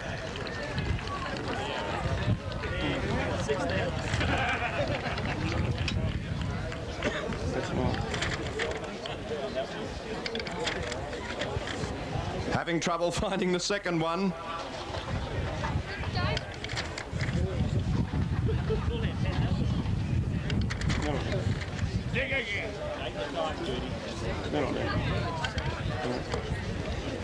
Right, now we have all the necessary marbles in for the draw. Now it is 7,400 and you can have the 4 back, Judy, so that they're all in there, and that one as well. Now, if your cap number is in 7,400, you're a big chance. Get ready to jump the fence, and Murph says you've got 1 minute to get here. The stopwatch is running. 7 is the next number. 7,473. 7,473. Come a-running, sir. Your Southside Ford Laser is waiting. Yes, here they come from 8 to 1. You might have to run across the field, but you can drive home if you've got the number. It's a young lady. Far more sober than our lucky winner last year, I might add. Well, we hope she is. Alan Piper now checking the number. It is correct. We have a winner. Would you like to come up here, my dear? Let's find out who you are. Hello, what is your name? Karen. Karen? Coghill. Are you old enough to drive? No, my dad's just over there. But my dad's over there. Good on you, Karen. Congratulations. Who are you barracking for? Maine. Maine. Oh. Well, your bad luck has changed today, Karen. You're back to winner at last. You have the car from Southside Ford. Alan, would you like to say a few words and perhaps hand over the keys? Well, congratulations, Karen, on being the Southside Ford Laser winner for season 1984, and I hope you get many happy miles of Southside motoring out of it. Thank you. Thank you very Thanks, Karen. There's the keys. much. Thank you, mate. Okay. Terrific. Thank you, Alan. Well, what a great moment for young Karen. I can assure you that is a magnificent award, the Ford Laser. And we'd like, on behalf of Channel 7, I'm sure I'm speaking on behalf of the QAFL, by thanking Alan Piper and all his staff at Southside Ford at the Gabba for making this magnificent award possible. And I'm sure that Karen is a very, very happy girl at the moment, despite the fact that she plays for Maine and her side isn't in the playoffs in season 1984. We'll take a break from Windsor Park at Maine. We'll be back with more action of the grand final in just a moment. Welcome back to Windsor Park, and with the formalities dispensed with the handing over of the Ford Laser to a Maine supporter. I suppose, Andrew, you've got Mick Nolan down there. Alan Piper would have been a little bit elated that Mick didn't win it, because that could have well and truly tested the suspension of the laser if Mick had driven that out of the ground. You're quite right, David, though I'm not going to tell Michael what you just said. Mick, I noticed during the week you picked Coorparoo to win this game, but I don't think you would have, in your wildest imagination, thought they would have been this far ahead at half-time. No, that's right, Andrew. I didn't expect it to be this one-sided. Although football is a funny game and anything can happen. I remember a few years back at half-time, Carlton were well behind and they came out and won a grand final in a little bit better position than this. But, you know, as I said, football is a funny game and a lot of things can happen between now and the end.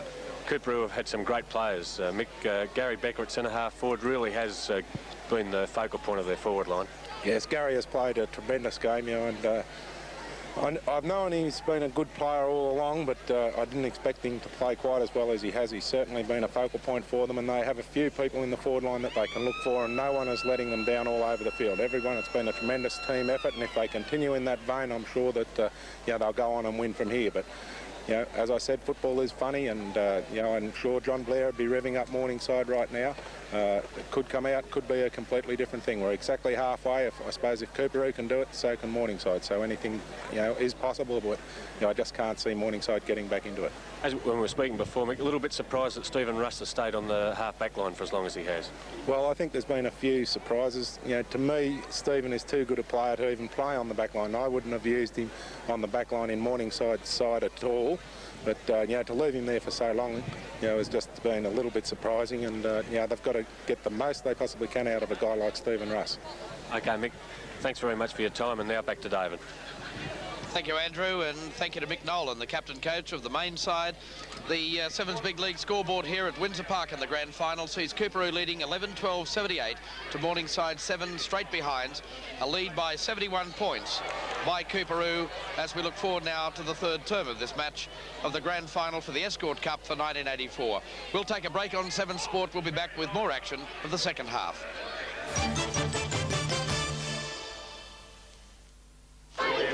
And welcome back to Windsor Park. And that man in picture, John Blair, certainly has got some problems. Let's take a check on the elimination final being played at the Melbourne Cricket Ground this afternoon, and Fitzroy leading at half-time 8-9-57 to Collingwood's 8-4-52. And we'll have a replay of that match tonight here on Channel 7 right after the Sunday night movie at around about 10:30. But more importantly to our grand final here in Brisbane.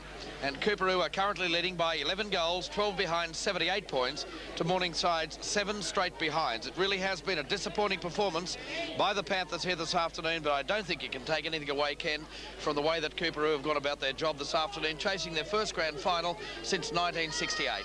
It's very difficult to find an area in which Coorparoo haven't excelled so far today, David. They've run the ball well, they've disposed of the ball generally very well, and they've had plenty of good workers all round the ground. When you look at the performance of Jason Dunstall at full forward with 3 goals, Gary Becker at centre-half forward has been immaculate with 4 goals. Doug Askins picked up 2, Derek Delaney's kicked 1, and some of the defence of the Coorparoo players has been superb. Greg Page on the back line has absolutely dominated in his position. Kevin O'Keefe has played well. Terry O'Neill's done a good job. Good players all over the ground. It's a totally different story when you start to look at Morningside. It's difficult to find somebody that's really giving them much drive or punch, and I really don't know what they can do. It's going to take a complete reversal of form to pull anything out from what they've given us in the first half. Well, Bruce, I suppose it casts a big question mark over the future of John Blair too. 3 grand finals in a row. It appears as though he's heading for his 3rd loss. We just wonder what his thoughts will be about his future. Yeah, it certainly does put the pressure on, I suppose, and John will have to make a decision as to which way he's going to go. Just one comment. I made a comment during the commentary that I felt that Stephen Russ was being wasted on a half-back flank. I see that he's been moved. He's now looked like he's going to line up as a ruck rover, and I really think that's where he should have been right from the word go, because they need his experience and his ball-getting ability around the packs to try and get them running. Well, the ball is currently in the hands of umpire Don Edwards as we look forward now to the start of this 3rd quarter of the grand final of 1984 for the Escort Cup between Coorparoo and Morningside, with Coorparoo leading by 71 points at half-time. And there's the siren to commence play as Don Edwards moves in toward the centre square. Has the Sharon firmly gripped in his hands, puts it to ground, and there's the bounce to get the 3rd term underway. Miller gets a tap out. Simmons trying to break his way through, can't do so. Brian Hawke falls over when he's about to approach the ball. There's Simmons in there on the bottom of the pack now, kicking in danger. The call against John Blair. Free kick going to Simmons. Simmons decides to go wide with the ball, finds O'Neill alone, right at the point of the square. Chris Melican on the mark, O'Neill with the ball. O'Neill goes for the short left foot pass. In the back's got to be the call, can't be anything else.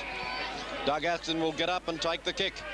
Just a little bit of a problem there. That pass was, I think, intended for Jason Dunstall, who'd given a great lead, but Doug Aston took up his corridor that he tried to run into. Could be a little bit of a problem, Ken. I think they've got to sort that out. If Dunstall's going to lead, then the path should be made for him. Yes, well, we highlighted that problem in the 2nd term, Bruce, and with it occurring so early in the 3rd, you're quite right. It could get in the way when it's badly needed. Look at that ball dropping short. A fair bit of a breeze standing up here at Windsor Park at the moment. Phil McGarry driving the ball out from full backs, finds Stephen Russ. Russ moving wide, puts the ball across to Neeson. Neeson gets it to Blair. Blair drops the ball to boot, puts it into the centre square. marching towards Nash, but Miller comes through with it. Les Miller gets his handball across. Not taken well by Stephen Pine, still in a spot of bother. Gets it over to Des Lee. Lee goes across the ground looking for O'Neill. O'Neill's got the pace and a bit of height on his side. Taps it away cleverly, but the only player coming in to get it is Jeff Hann. He plays the ball in front of him as he heads toward the boundary line. O'Neill in there between Hann and the ball, trying to bring the ball back in, being held when not in possession of the ball. Oh, and another Coorparoo. Little dust-up going on behind play. Norm Reeves is in there. Through a punch. 10 metres away from it all. And in they come. Wilson in there also. Hello, we've got a runner into it as well now. I think that's Terry O'Keefe, the Coorparoo runner involved in that brawl. The brother of Kevin O'Keefe and Stephen O'Keefe. Yes, it was indeed. That's exactly who it was, Bruce, but play's gone on. That's the best way to sort that out. Let's play football, fellas, and they'll get over it in a hurry. Askin coming through has caused a lot of problems to Jason Dunstall. He's gone to kick the ball off the ground and kicked it straight into Dunstall's face. Boy, those two really are upsetting one another now. Ball been thrown in. Tommy Tarrant comes onto the ball. Swoops on it, gets his kick away, puts it up toward the centre wing position. O'Neill thrown to the ground by Burns. Must get a 15-metre penalty. Absolutely valueless doing that. I couldn't see any advantage in that at all. Jason Dunstall receiving attention there. Yes, he copped a nasty one. The ball kicked off the ground by Askin and hit him fair in the face. We'll see a free kick going to Blair now. Blair on the half-back line for Morningside with the ball, wanting to put the Panthers into attack. Drives the ball long. Beautiful kick from John Blair. Over the back to Desi Lee. Lee unable to get it away cleanly. Ball coming through. Louis Cale took a dive and the umpire fell for it. Cale gets the free kick. Plays on immediately, runs himself out of position, and the way Louis is kicking, you'd wonder why he'd want to do that. He's certainly put the ball right toward the boundary line. It's gone over the boundary line, out of bounds, and a boundary throw-in to take place in the Morningside pocket. An absolutely glorious afternoon here at Windsor Park. Conditions ideal for this grand final of 1984. Trying to burst out of the pack, Stephen Russ. He's unable to do so. Ball held onto him, says umpire Don Edwards, and another bounce to take place. Edwards with the ball. Hand trying to get away with it, unable to do so. In the back, the call. Free kick going to Luke Cale. Well, here's a chance for Luke Cale to put up Morningside's first major. I think there might be a nice ironical cheer go up, and it finally comes too. Well, Luke Cale, let's see what he can do with it. He's a great player, this fellow. Morningside, I believe, rely on him a little too much. And his kicking's been anything but accurate today, and the situation remains the same. 1 point on the board. Takes them to 8. And would you believe we're 5 minutes into the third term. Ball back with Stephen O'Keefe. Ready to kick out for Coorparoo, unsure where to go. Decides to go around the far side of the ground. Long, low, raking kick. Taken by Page. Geez, played well. Puts in the short one. Doesn't go wrong. Gets to Terry Simmons. 15 metres up the ground. Simmons can't be bothered waiting for that because he's seen Becker alone. Becker almost runs into the umpire. Puts a long handball over to Miller. Miller just has time to get his kick in before Russ gets to him. Ball high in the air. It's Dunstall. I didn't think he had a chance of taking that. He was last man there. He's uncanny, Bruce. He really is. The way he reads the movement of the ball through the air is quite unbelievable. I thought Phil McGarry had that well covered and would have taken that, Mark. Well, here he is, the sensational full forward from Coorparoo with the ball, who he's hooked it. Gone wide, hasn't allowed for the breeze. It's pretty stiff, that breeze at the moment, Ken. It's blowing right across the ground. It's very, very stiff. Well, the ball back again now with Phil McGarry at full back for Morningside, about to recommence play. Decides to come to this side of the ground again because he sees John Blair making the lead. Blair doesn't let him down. Blair decides to put on a bit of an act. Gets the break this time. He learnt that one off Gary Becker earlier in the day. Ball over the back. Jeff Nash keeping the ball in front of him. Turning around, John Newton, kick smothered. Goes nowhere. Ball loose on the ground. Oh. O'Keefe out with the ball. Goes wide, looking for O'Neill. O'Neill runs onto it, gets around Neeson, goes for a bounce of the ball, has a run down the boundary line, puts the ball further afield.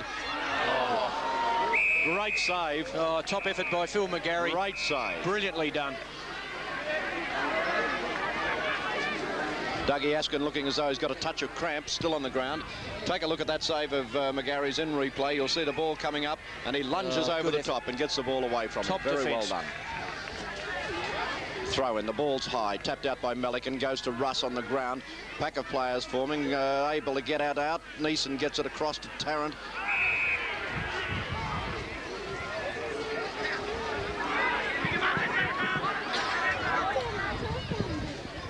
Free kick in there, being taken by Peter Neeson.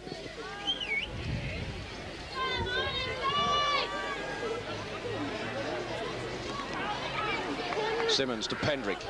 Pendrick to McMullen. McMullen drives the ball goalwards. Askin again. Certainly running the blind, isn't it? I'll say. Dougie Askin right on the boundary line, as you can see on your screen, ready to line them up. Difficult kick. And a point. Has the ball virtually being blown away from the goals from the position in which he kicked. Again, the ball back with McGarry. Puts in the short one, goes to Hand. Hand in a spot of bother and manages to elude his opponent. Gets a bounce off, goes for a run around the boundary line. Drops the ball to the right boot, puts it up to the wing position.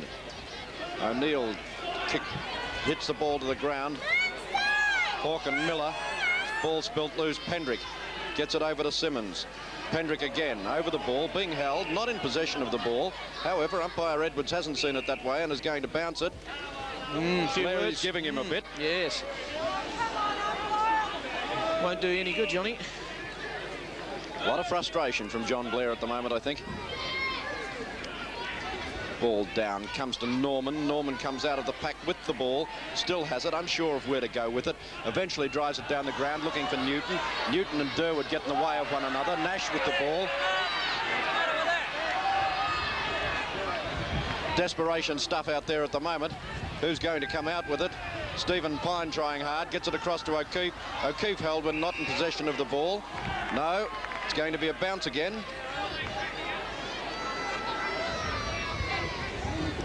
I've probably fallen into the trap of the umpires over the last couple of weeks, and I'm getting as technical as they've been. It's probably better that they're letting a lot of it go. We have seen the games over-umpired in the last couple of weeks, and it's good that we haven't got that situation in this tense situation of a grand final. Miller to Gibson.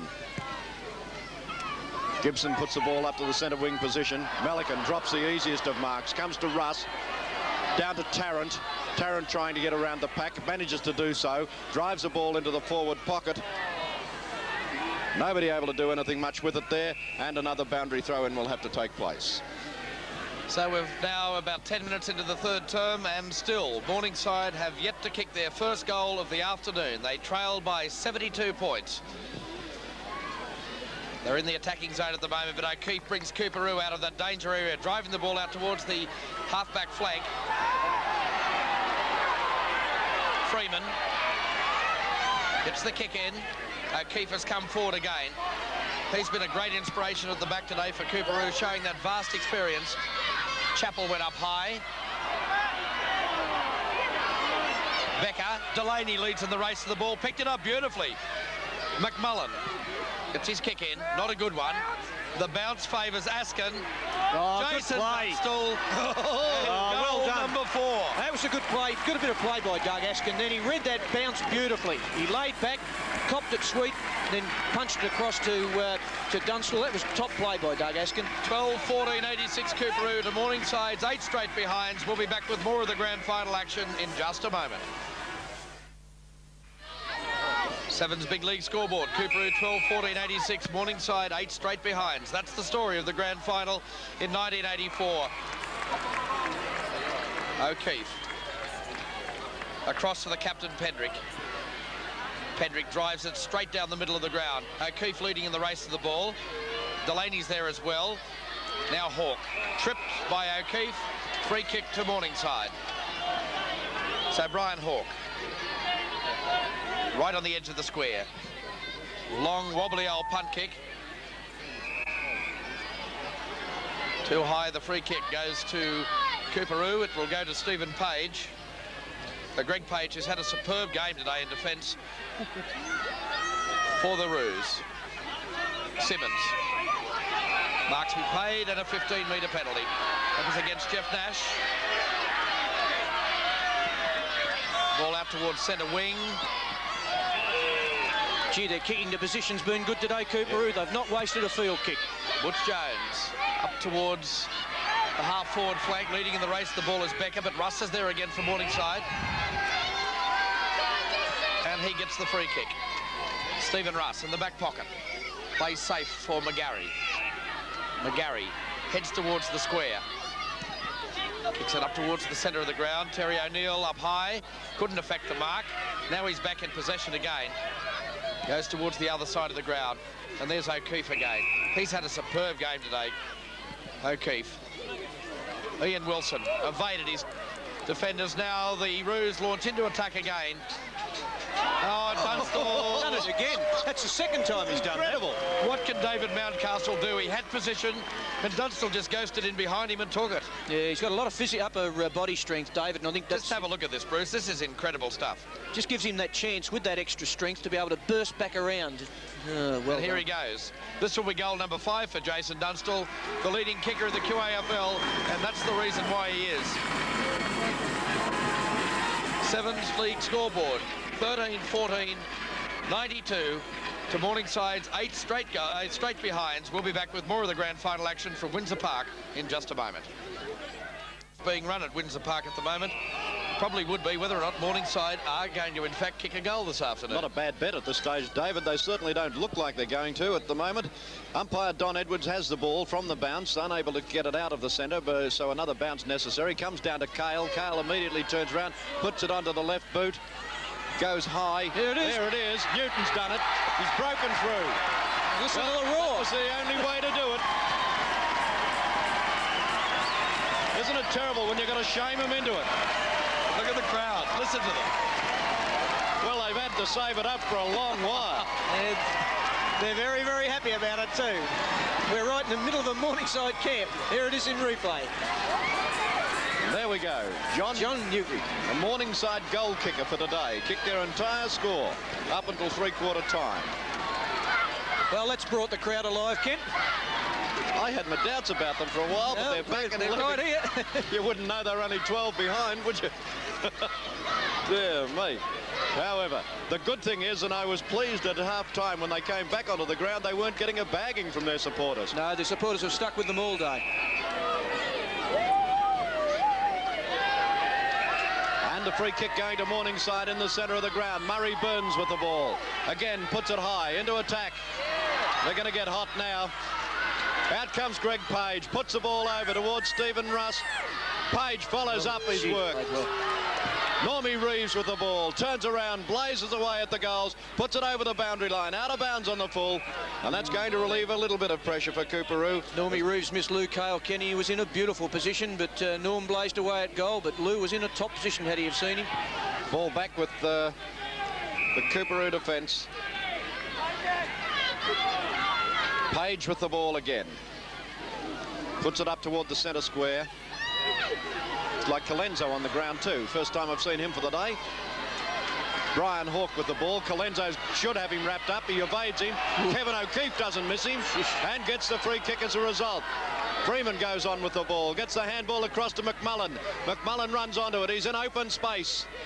Takes his time. Puts the kick down. Oh, what a ripper! Oh, boy. Oh, he just hung in the air. Fell out of a helicopter. Oh, have a look at it again in replay. He's come in from the side, over the top, and taken it on the way down. There's his kick on the way toward the goals. By the look of the crowd, they've retaliated.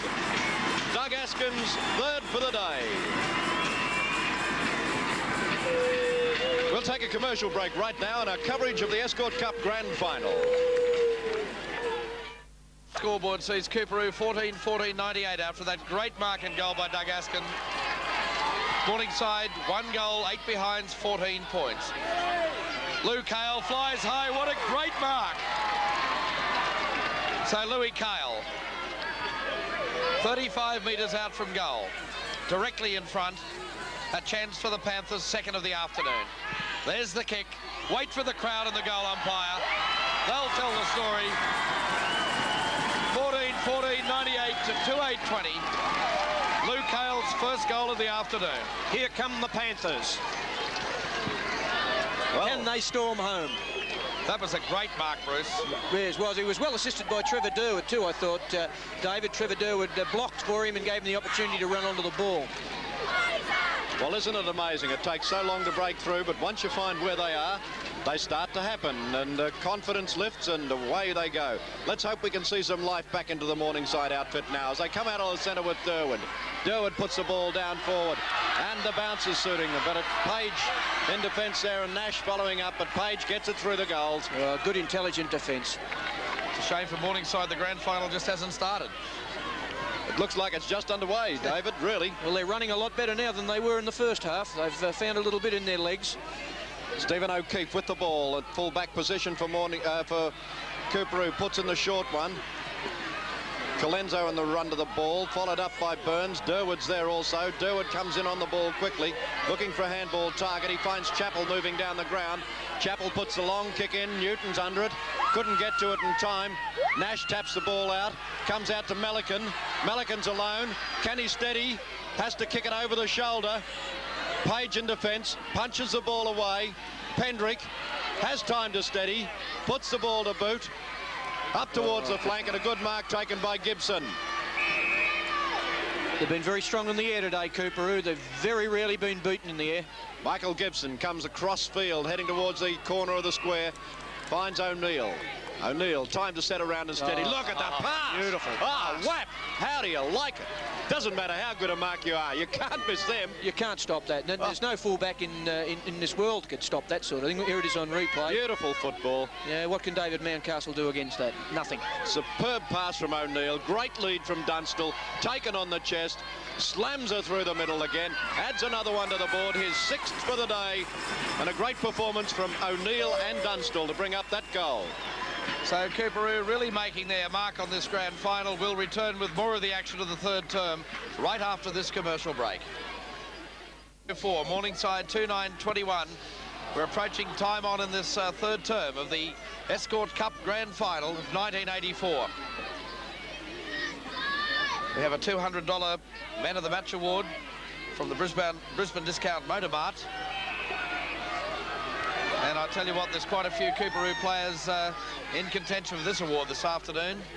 Players like Jason Dunstall and Gary Becker, Kevin O'Keefe, Terry O'Neill, they've all done their work out there this afternoon. I'd like to suggest they'll all get their share of it too. I think it'll be spent over the bar, David.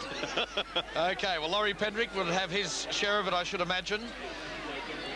He's up for $5,000 today too from Ron McConnell. He's put up $10,000 should they win the game today, and Laurie's sitting to get 5,000 of that, which is not a bad incentive to win a grand final.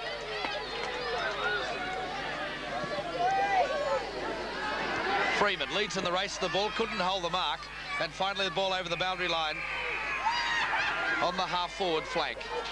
15-14-104 to Morningside's 2-9-21. 7 leagues, big league scoreboard here in the grand final of 84. Nash, well and truly wrapped up. Nash has got the free kick. Right on centre wing, right in front of our broadcast position here at Windsor Park. Short pass to Stephen Russ. He elects to play on. That's better play by Morningside. Lou Cale. Oh, his kick is not on target. Through for yet another minor point. I think Lou's got to steady in a situation like that where they're trying to get back into the game. There's no point in blasting away willy-nilly. I think you'd been better to stand back and have a set shot. 15-14-104 to 2-10-22, the scoreline. The 84 grand final. The Roos led by 45 at half, quarter time by 71. at half-time. It's been a totally dominant role by the Coorparoo side in this grand final. I think we all predicted, Bruce, this would be a cliffhanger here today at Windsor Park, and it really has been a disappointment for a very, very good crowd. Yeah, it certainly has. I felt that it would be only a point in it at each change. Certainly had no idea it was going to go the way it has. So Johnny Blair, with all the frustrations in the world, he's been here in 3 consecutive grand final appearances for no reward whatsoever. And that's not going to help the cause either. It's through for yet another minor. So nothing going right for the Panthers this afternoon. Unusual to see Blairy miss those. He's normally a good shot around goals. Ken brought up a very interesting point, Bruce, of the way the fans did treat the side. Morningside were the first team back out after the half-time break. And in fact, the chance went up for the Morningside team from the good following they've got here at Windsor Park. Yeah, they've had good support from their people today. Tommy Tarrant tries to recover it again. Kicked off the ground that time by Stephen Pine. Norm Reeves is over there again. So too is Gibson of Coorparoo. Lindsay Barwick comes across from Morningside, finding the ball over the boundary line on the far side of Windsor Park. 15-14, 104 to 2-11-23 the scoreline. Boundary throw in the far side. Miller tries to burst clear of the pack. But the free kick, in fact, has gone to Morningside.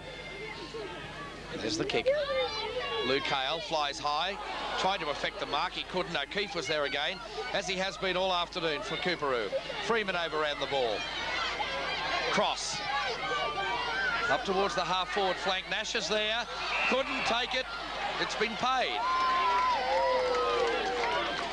Nash. Acute angle, 35 metres from goal. A chance for the Panthers, 3rd of the afternoon.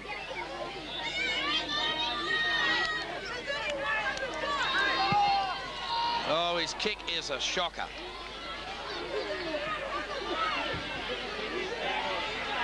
Still loose on the ground. There's O'Keefe again. He's tied it up so well for Coorparoo this afternoon to the back. McMullen, hand pass to O'Neill. Colenso up towards centre wing. Barwick tried to nip in front of Gibson. Gibson's leading in the race to the ball. Up towards the half-forward flank. Managed to get the roll of the ball. That bounce of the ball has favoured Coorparoo for most of the day. Askin went up high.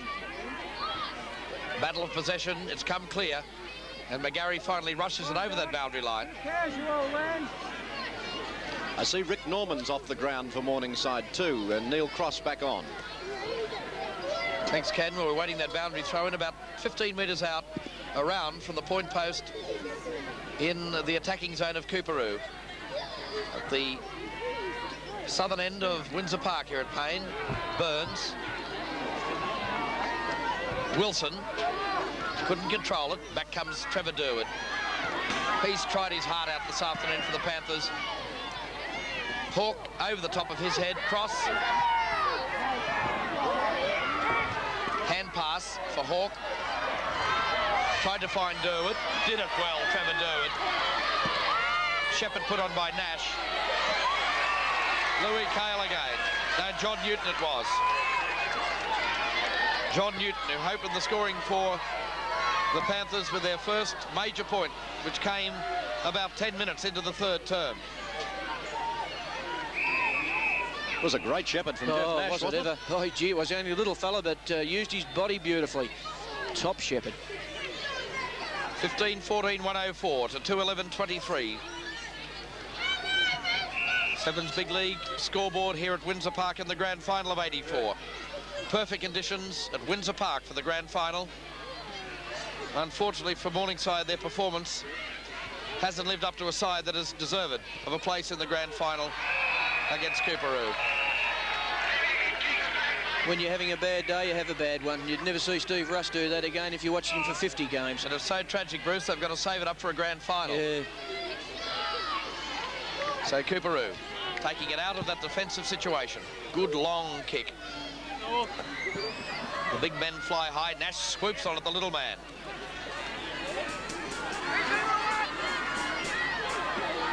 Burns. Oh, that's been typical of their performance all day. Nothing is going right for the Panthers here this afternoon. Gee, Trevor Durwood's been a tireless worker for the Panthers today. He was just picked up on that other side of the ground, Bruce. He's been everywhere. Yeah, he really has put in a big effort. So the free kick for the ball out of bounds on the fall, taken by O'Keefe. Long kick with the right foot. Oh, Barwick flew high.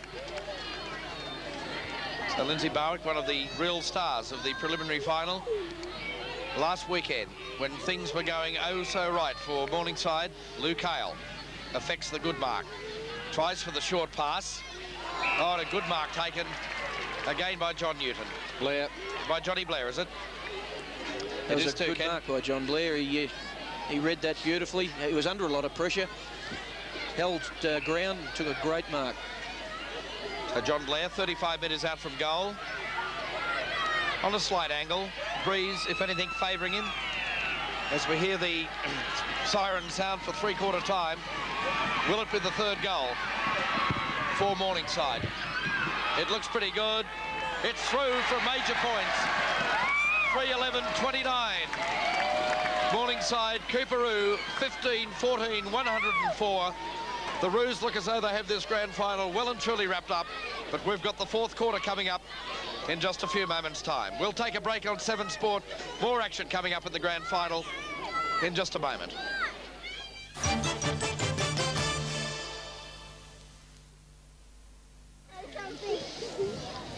So welcome back to Windsor Park as we approach the final term of the grand final of 1984 as the season draws to a close for this, what has been a very, very successful year. It looks as though it's going to be very successful for Coorparoo at least.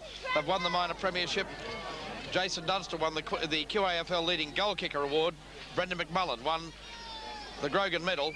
And it appears on those statistics alone, you can see there the quarter-by-quarter time scores, a 45-point break at quarter time, 71 points at half-time.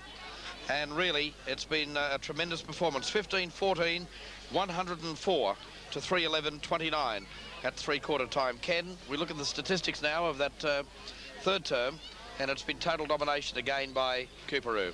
Yes, it's a rather surprising set of statistics in this term, David. It probably shows greater dominance by Coorparoo than the statistics have shown in the past 3 terms or the past 2 terms. However, when one has a look at it, it wasn't their best quarter in comparison with the score kept by the other side.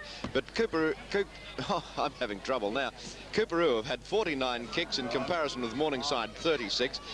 16 marks in comparison with 11, 14 handballs to 8, and free kicks have been 7 to 6.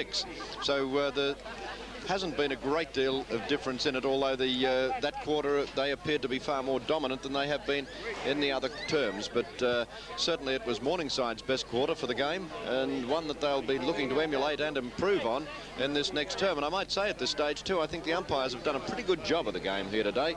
I don't think one could really fault their performance. 2 youngsters, and Alan McGilvray at 21 and Don Edwards at 23. They really have handled it well.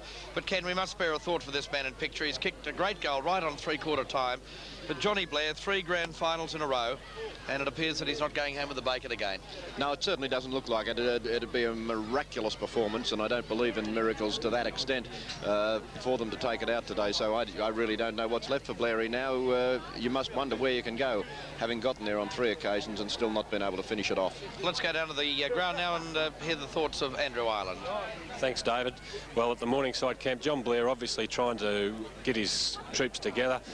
It really does seem like a hopeless cause at this stage. I know that he was pleading for them to put a mighty effort in this last quarter, but I don't think with the form that we've seen today that you could possibly see them getting back into the game. Trevor Durwood has tried hard all day, but other than him, it would be very difficult to find a player who has even broken even in their positions. The Coorparoo side have just been on top all day. As we've said, everything seems to be going their way. The move of O'Neill, who was forced out on the wing because of Simmons picking up Norman in the centre, worked to charm, and O'Neill has just gone from strength to strength, dominated on his wing now, and now dominating in the centre. Now for a report on the Coorparoo side, over to Bruce Burgoyne. Laurie Pendrick is instructing his players that they've got to keep running. There's only 25 minutes football left in this grand final, and he's got to keep the pressure on. Each player has got to be prepared to run and keep running. He knew that Morningside would come back. He felt that they would come back in that third quarter, but this is the quarter that he feels that the big effort has got to come in from the players. This is the quarter that they'll start to feel the pain. This is the quarter that they'll start to have to really work hard. He really wants to keep the score on the board. They've got to keep the ball moving as quickly as they possibly can, out of defence, get it into attack as quickly as possible, and keep that pressure on the Morningside side. David, it's now back to you in the central commentary position. Thank you very much, Bruce. And Ken, I suppose the big question mark is whether Morningside can just keep that flag flying, because it really is a hopeless situation when you look at that scoreboard. And it's up to John Blair now to try and get those players. We see Laurie Pendrick, even though he's leading by so many points, their players still aren't back out onto the ground. He's still talking to them there, and really, you know, just what can Morningside do? Yeah, I think he's really giving them the message that they have to settle down, and he's doing his darndest again to unsettle Morningside by keeping them there, not knowing where to go. They're all pacing like tigers. The talk that Blair has given them is wearing off while they're standing there. There was an interesting little aside that occurred out there, David. I didn't see anything leading up to it, but as everybody was walking away off the ground before, two of the umpires, and they were both boundary umpires, I think, moved across and spoke to young Norm Reeves at the edge of the square, and they were in a fairly earnest discussion. So whether or not something had taken place that they weren't too thrilled about, I don't know, but they had a very good chat to young Normie Reeves there, and it'd be interesting to know just what had transpired.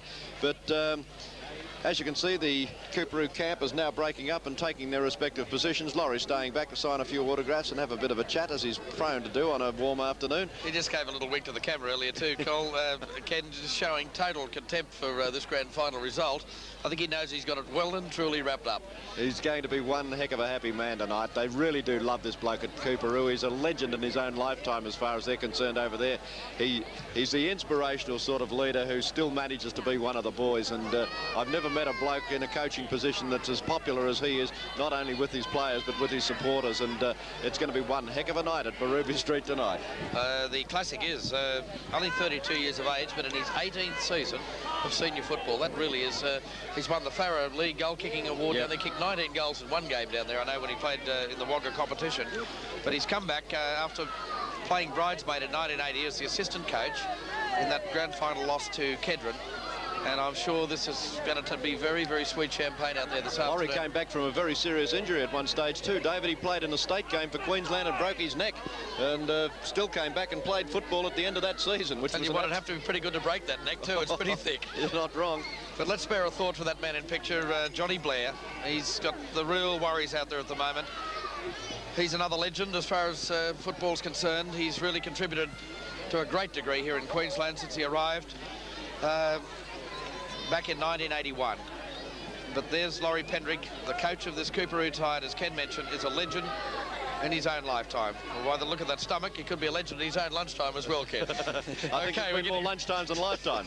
Okay, we're ready for the bounce of the ball for the fourth and final quarter of this 84 grand final. And Alan McGilvray gets the game underway. The tap is taken out by Coorparoo through Butch Jones. Nobody able to get away with it. Stephen Russ gets the first kick of the term, puts the ball wide, goes toward Pendrick. He taps it away from his opponent and goes out wide toward Freeman. Freeman overruns the ball. He's closely attended by Hawke. Hawke comes through, takes the ball, wins possession of it, gets a handball across to Tom Tarrant. Tarrant puts the ball further afield up towards Malcolm Bramley, on the ground for the first time today, I think, and Bramley with the ball now as he goes forward into attack, and Newton coming out for Morningside. No, it's Burns, Big Murray Burns, picks one up off his toes, and there's the score at Collingwood and Fitzroy, and Collingwood have hit the front on that one. You'll see that match at 10:30 tonight on Channel 7. In the meantime, the ball going towards the Morningside goal square. Unable to get it through for another major score, and one more minor gets added to their scoreline, and it certainly would have been a far healthier scoreline had it been 12-3 rather than 3-12. A superb kick out from the fullback, puts the ball towards the flank. Brian Hawke gets the handball over to Stephen Russ. Russ runs down with the ball, has space to move, goes for a bounce, runs himself into a pocket, puts the ball over to Rick Norman. Norman unable to get away with the ball, taken over the boundary line, out of bounds, and another boundary throw in to be effected. Ken, I've got an unconfirmed report that Norm Reeves has been reported for Morningside. Ah, right. Thank you, Bruce. That probably explains why the umpires were speaking to him during that three-quarter time break. There's the throw-in now. Stephen Russ with the ball again, doing his darndest in the opening minutes of this term. Ball loose on the ground. Be a free kick to O'Keefe. Kevin O'Keefe, that is. Delivers the ball further afield. Goes over the head of Norm Reeves, up towards Gibson. Gibson closely attended by Barwick. Gets his kick away just in time. Becker unable to get away with the ball. Barwick doing everything in there, trying to get the ball away from Becker. Coming out with it hand. He's tripped. Expeditiously so, I might add. By young Michael Gibson. No arguments from him. He's quite happy to give away that free kick to slow Jeff Hann up. Ball put high. Big pack of players forms.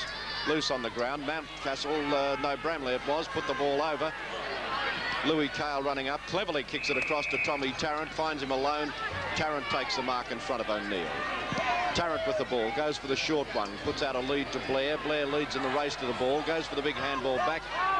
Page coming through, taps the ball in front of him, takes it toward the boundary line, out of bounds, over the boundary line. A throw in to take place, good defence again from Coorparoo.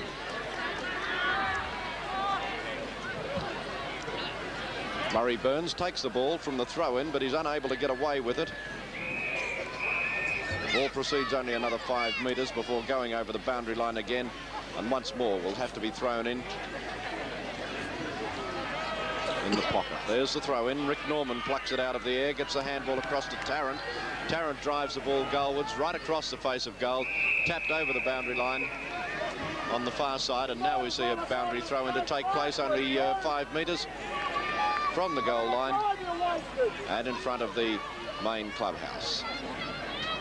Ball loose on the ground. Desi Lee comes out with it, relieves the pressure for Coorparoo, puts it up toward Gibson, finds front position. Well attended by Normie Reeves though. Pendrick in a spot of bother. Caught, says umpire Alan McGilvray, and the free kick will go to Reeves. Reeves puts in a short one. Nobody out of the market. Pendrick pops it high. McMullen with a big punch. Finds the space. Gets to Becker. Grab. Becker shrugs the tackle. Gets up. Runs on. Puts the handball over to Freeman. Freeman doesn't take it easily. Runs. Draws a player. McMullen comes up. Takes it. Beautiful handball from McMullen to Wilson. Wilson goes wide around his opponent. Drops the ball onto the left boot. Slams it toward the goals, but only brings up a minor. I don't think Dougie Asker was too impressed with Ian Wilson then either, Ken. He was in good position, but Wilson didn't see. Yes, Wilson had eyes only for the goals at that stage. Phil McGarry kicks the ball out, puts it around the other side of the ground now, where the mark is taken by Chris Melican in the back pocket. Melican with the ball, goes for the handball, puts it over the top. Pretty ordinary handball, too, I might add. And he's well wrapped up. Tommy Tarrant, that was, wrapped up by Andrew Colenso. Colenso goes back with the ball to take his kick, but he's called back into position by umpire Alan McGilvray. Colenso it is with the ball, former Teal Cup star and All-Australian player in the Teal Cup squad of a couple of years ago. Ball loose on the ground again. Barwick in there fighting for possession, unable to get it. It's anybody's guess who's going to come out with it. Miller, Les Miller it is, gets the handball across to McMullen. McMullen wrapped up very quickly. Too high the call. Oh, gee. Makes it pretty hard. It was a good tackle from David Chappell. It looked a good tackle to me.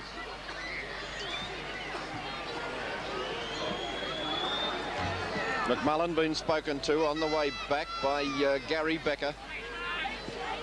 Well within kicking distance. David Chappell's done a good job since he's gone to centre half back. Kenny, Becker was just running riot, but he's contained him to a fairly reasonable degree.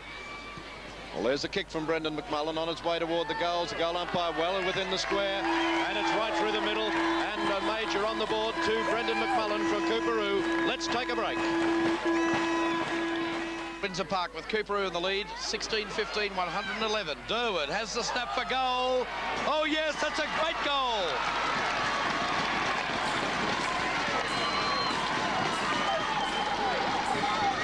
Well, that tops off a lot of good work. Trevor Durwood's worked very, very hard all day, and that certainly caps off his performance. Fourth goal of the afternoon for Morningside. Trevor Durwood That was a super goal, Ken. It was an excellent performance, and as Bruce said, it caps off a lot of great hard work that Trevor Durwood has done today. He's been a tireless worker for Morningside, and he really did deserve better than what his Morningside teammates have given him so far today. 16-15, 1-1-1 to Morningside's 4-12-36. Play back underway. Simmons drives the ball deep up towards Askin. Wilson leads in the race to the ball. Has the snap, yes. Oh, and a good shepherd from Doug Askin. It's touched through for a point. Good team play by Doug Askin. Gave a lovely rolling screen to Ian Wilson. 16-16, 1-1-2 to Morningside's 4-12-36 in the grand final. Here it comes again. Well, it's hard to tell from there, Bruce, but the goal umpire in perfect position. Melican takes the mark. Centre half back, driving play up towards the centre of the ground. O'Neill flew high, upset the chances that time of Hawke. But the free kick has been awarded as Durwood breaks clear of the pack now. Out towards the half-forward flank where he finds captain coach John Blair. He's in two minds. Plays to the centre of the ground, and Hawke takes the mark and gets the 15-metre penalty. Des Lee. Not all that clever of Desi. No. Wasn't anything to be gained by that. Ryan Hawke, 40 metres out. Shot for goal, looks good. The goal umpire hasn't moved. The fifth goal of the afternoon. 5-12-42 to 16-16, 1-1-2. You're watching Seven's match of the day, the grand final of 84. And we welcome you back to Windsor Park, and this the final term of the 1984 Escort Cup final, as we see Brian Hawke run onto the ball, deliver it further afield to Tom Tarrant. Tarrant gets around Des Lee, runs toward the boundary line. The kick is terrible. Filters further down the field, picked up by Kevin O'Keefe, returns it from whence it came, gives it straight to Colenso. Colenso's kick looking wild, but is beautifully placed and lands right on the chest of Gary Becker. Gary Becker at centre half forward, been an absolute dynamo for the Coorparoo side today. Puts the ball high in the air towards Dunstall. He's well out from goal, looking for a kick at this stage. The ball beats them all over the boundary line and out of bounds, and we're going to see a boundary throw-in take place on the half forward flank for Coorparoo. Couple of kids yet to be returned over the fence before play can get underway. Boundary umpire now given the all clear to throw the leather in. Does exactly that. Ball comes down. McMullen gets it out, puts a handball cleverly over the head of his opponent and Rick in Chapel. Driven down by Becker. There's Wilson roving again, having another shot. A little bit goal hungry perhaps at the moment. Blazing away. Ian Wilson it is with the... handball over to Brett Jones might have been the order of the day. And we see the kick now, and there's Wilson back in the play, takes a mark again. Goes short this time towards Askin. Askin doesn't let him down, takes a mark just inside the boundary line. Doug Askin could give this one a bit of a fright. Let's take a look at his kick. As he lines it up, he's run around, he's given it a little too much hook, and it's through for a minor score. Adds another one to the Coorparoo scoreline, 16-17, 113 they go to. Morningside trailing 5-12-42. We've now played about 12 minutes in this final term, the Escort Cup Grand Final. Ball being kicked out again, around the far side of the ground. O'Neill running in onto the ball. Taps it further along to keep it in play, but it eventually beats all players over the boundary line. And the result is a boundary throw-in, only 10 metres closer through the tap of O'Neill. Blair and Brett Jones in the ruck. Jones goes up, takes the ball out of the ruck, goes for the kick, puts the ball down. You might have guessed Jason Dunstall is there to finish off the work. Dunstall right in front, only 25 metres out from goal. Has kicked 6 for the day. Jason Dunstall lining them up for Coorparoo. Right through the high diddle-diddle. Adds another one to the board. That's his 7th for the day. Let's take a commercial break. So the scoreboard 17-17, 119. The Morningside 5-12-42 in the grand final of 84. As Coorparoo launch into attack again. And Bruce, it's interesting to note that Gary Becker, who really has turned in a non-stop performance today, has now been moved up into the forward pocket, and Jason Dunstall has come back to centre-half forward. Yeah, and Coorparoo brought Clayton Thompson on too to give him a run. Hasn't been on the ground today. I think he's been cramping up the Timoth possession at the moment, but hasn't he had an outstanding match? Certainly has. Freeman and Gibson are off for Coorparoo. Gary Becker, chance for goal number 5.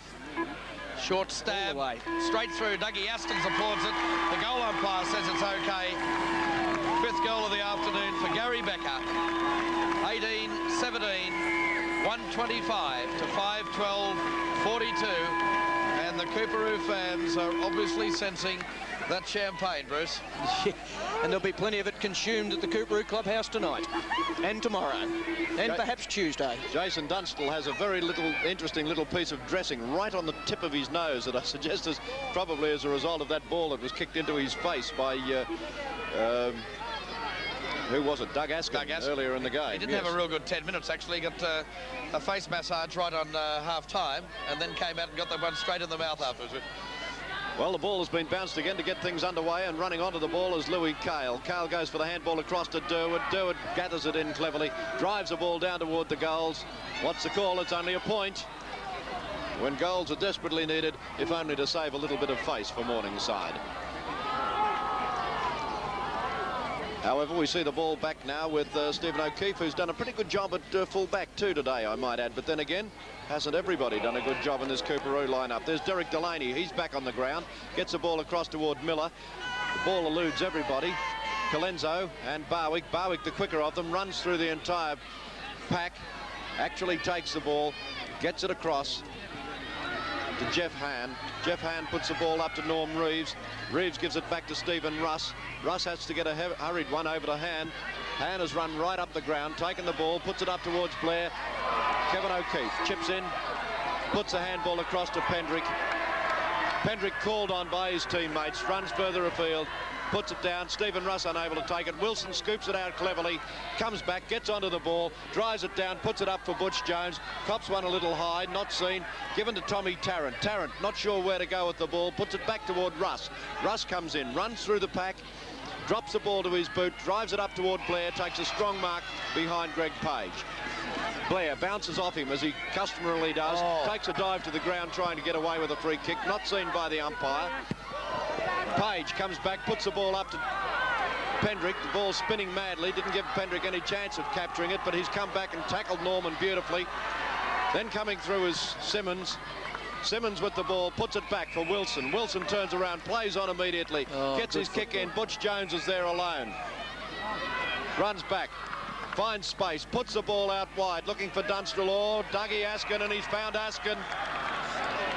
You really only have to put that ball blind somewhere into the forward line, and one of those two blokes is going to be hanging off the end of it. They brought that off their half-back line beautifully, Coorparoo. Askin has kicked 3 so far for the day, feeds this one up.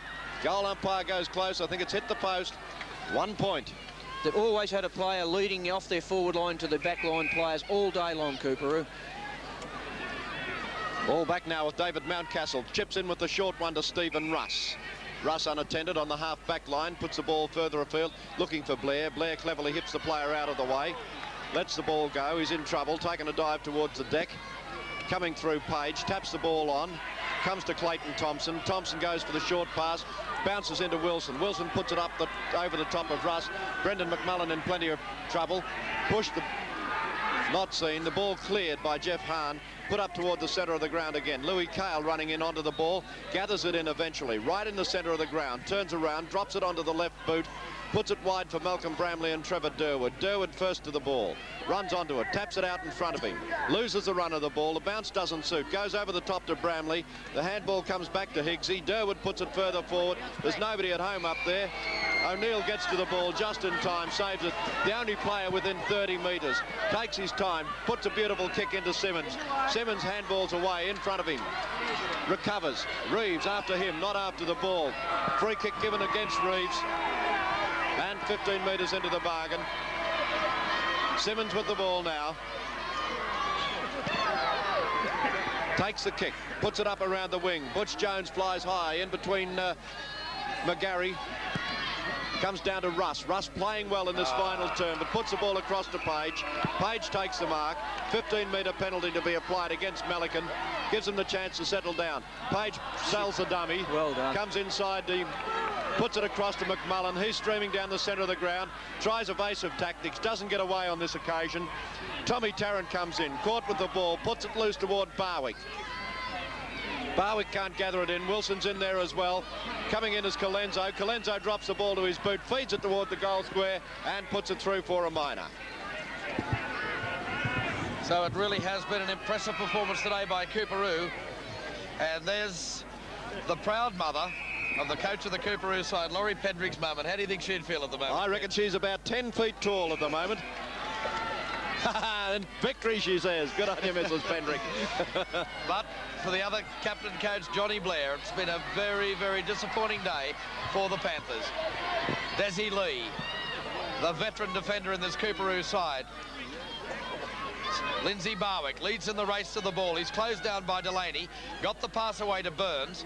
He's struggling to try and maintain control of it. Barwick came through with it again, kept it low on the ground. And the person coming over the top, of course, then was John Newton. Now the Panthers trying to maintain possession again and launch a raid on this Coorparoo goal line. Brian Hawke. Got the free kick. A little bit high, that one. And it was pretty obvious, too. Well, as Louis Richards would say, you wouldn't want to be the comedian working in the Morningside clubhouse tonight, would you? It's difficult to get a laugh. So, Brian Hawke. Up towards centre half forward. Swooping on the ball is Durwood. Shot for goal off target. Well, he's deserved better because he really has not stopped this afternoon in this Panther lineup. But Trevor Durwood on that occasion not on target. 5-14-44. Plays 18-19, 127. Yes, we had more fun up at the Kiwana Football Club last night, and I think they'll have Morningside tonight, Ken. We had a great night up there last night at the Maroochydore Hotel. A lot of fun.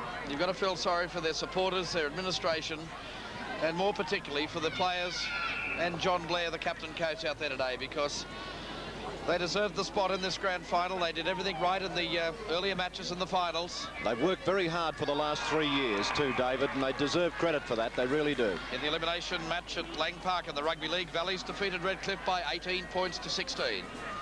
Full-time score from Lang Park. Jason Dunstall, 55 metres out. Gives it a mighty hoof, but he's not on target. Through for one more point. So it's 18-20, 128. To Morningside's 5-14-44 as we approach time on in the final term. 23 minutes gone. There's the kick out. Melican and Miller. Miller wins it. And the mark's been paid. I don't think Chris Miller can believe that. 15-metre penalty.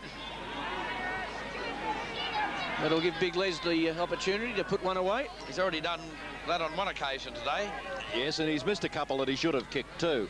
Yes, he's run offline on the two shots he's had that he's missed, Ken. It'll be interesting to see how he goes. And he's going for the short pass. Oh, and a super mark taken by Brendan McMullen. Rogan medal winner of 84, Brendan McMullen, has kicked one goal. That was the goal to open the scoring in this fourth and final term. Here it is on replay. There's been some excellent ground marking today, hasn't it, by the Coorparoo side. Total commitment, that. What a wonderful birthday present he's having for his 21st. You'll remember this one, Ken, I can assure you. We're trying to forget all ours. There's the kick from McMullen. He's not on target. Oh, is he? I don't know. No. I just hope I have a happy 21st like Brendan's having when I finally get to mine. What are you counting? If you keep that up, grey hairs in my head, mate. If you keep that up, you will be the comedian at Morningside tonight, Roos. Lindsay Barwick. Short pass. Russ. Takes it in a centre half back. Drives it up the middle of the ground. But who's there again? Kevin O'Keefe. Had a big game too. Oh, he's had a great game. So is this man, Terry O'Neill. It was predicted that the VFL experience of these two players with that great blend of youth and pace in the Coorparoo side would be the determining factor today, but nobody would have predicted a result like this.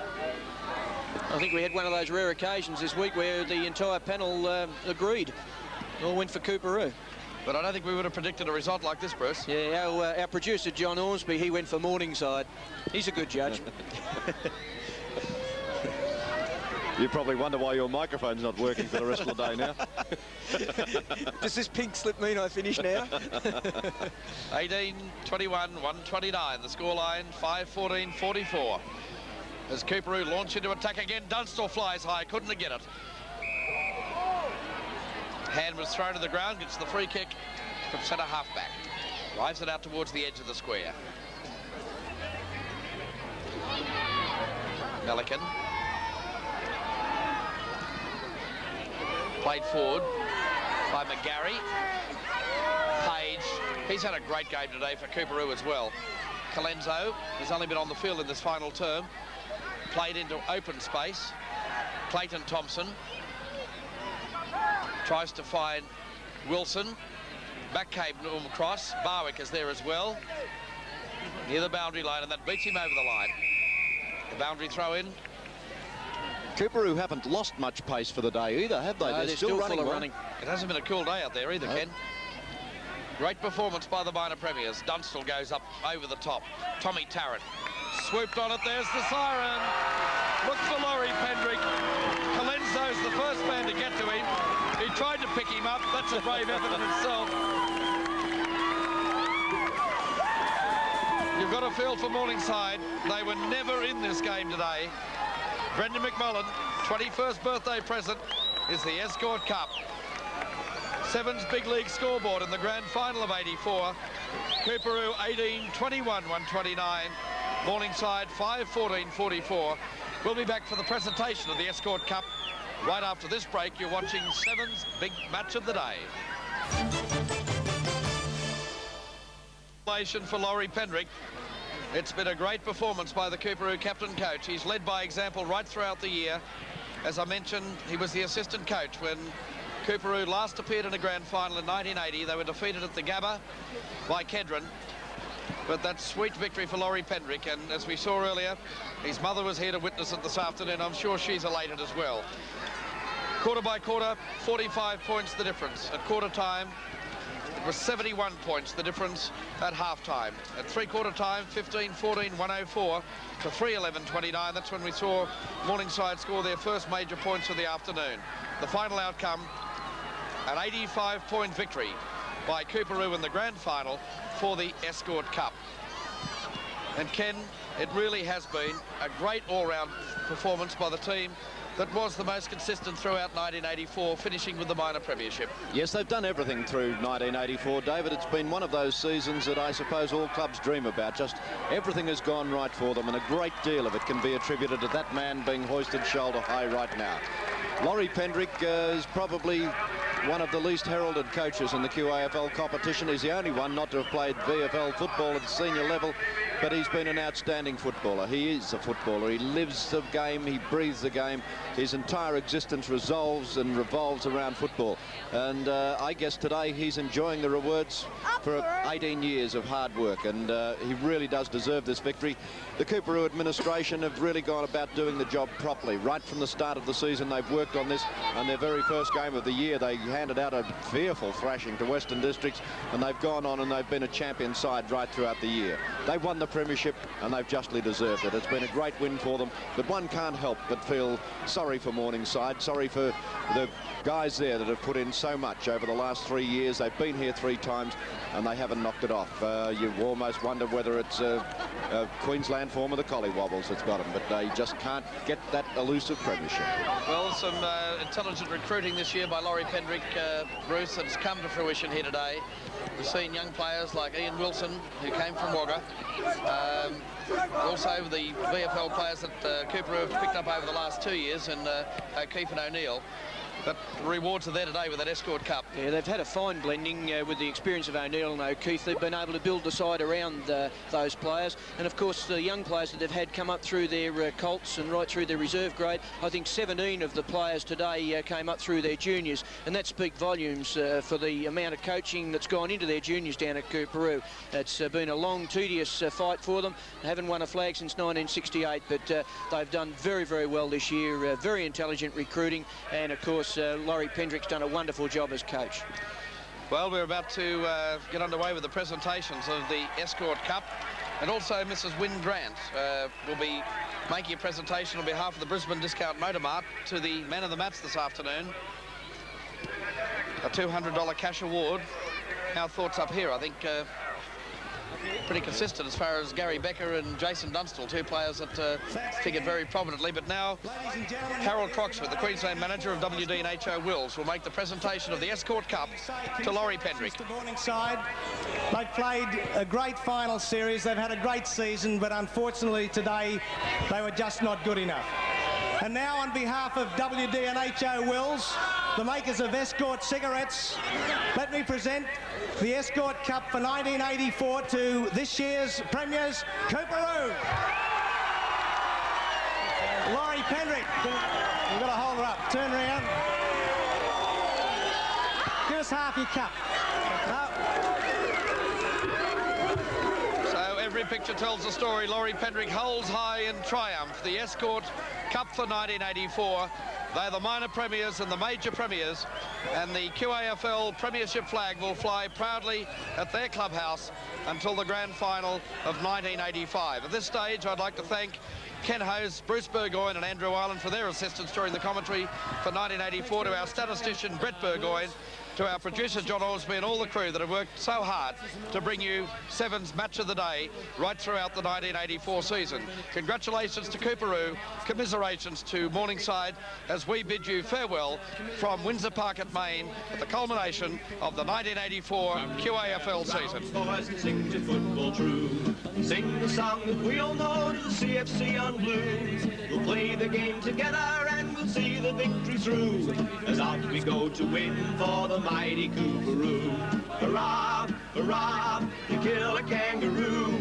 Hurrah, hurrah, we'll play it hard and true, and we'll fight them close together and we'll win the flag for you. We'll be the Queensland premiers this year at Coorparoo. Hurrah, hurrah, to kill a kangaroo. Hurrah, hurrah, we'll play it hard and true, and we'll fight them close together and we'll win the flag for you. We'll be the Queensland premiers this year at Coorparoo. We'll be the Queensland premiers this year at Coorparoo.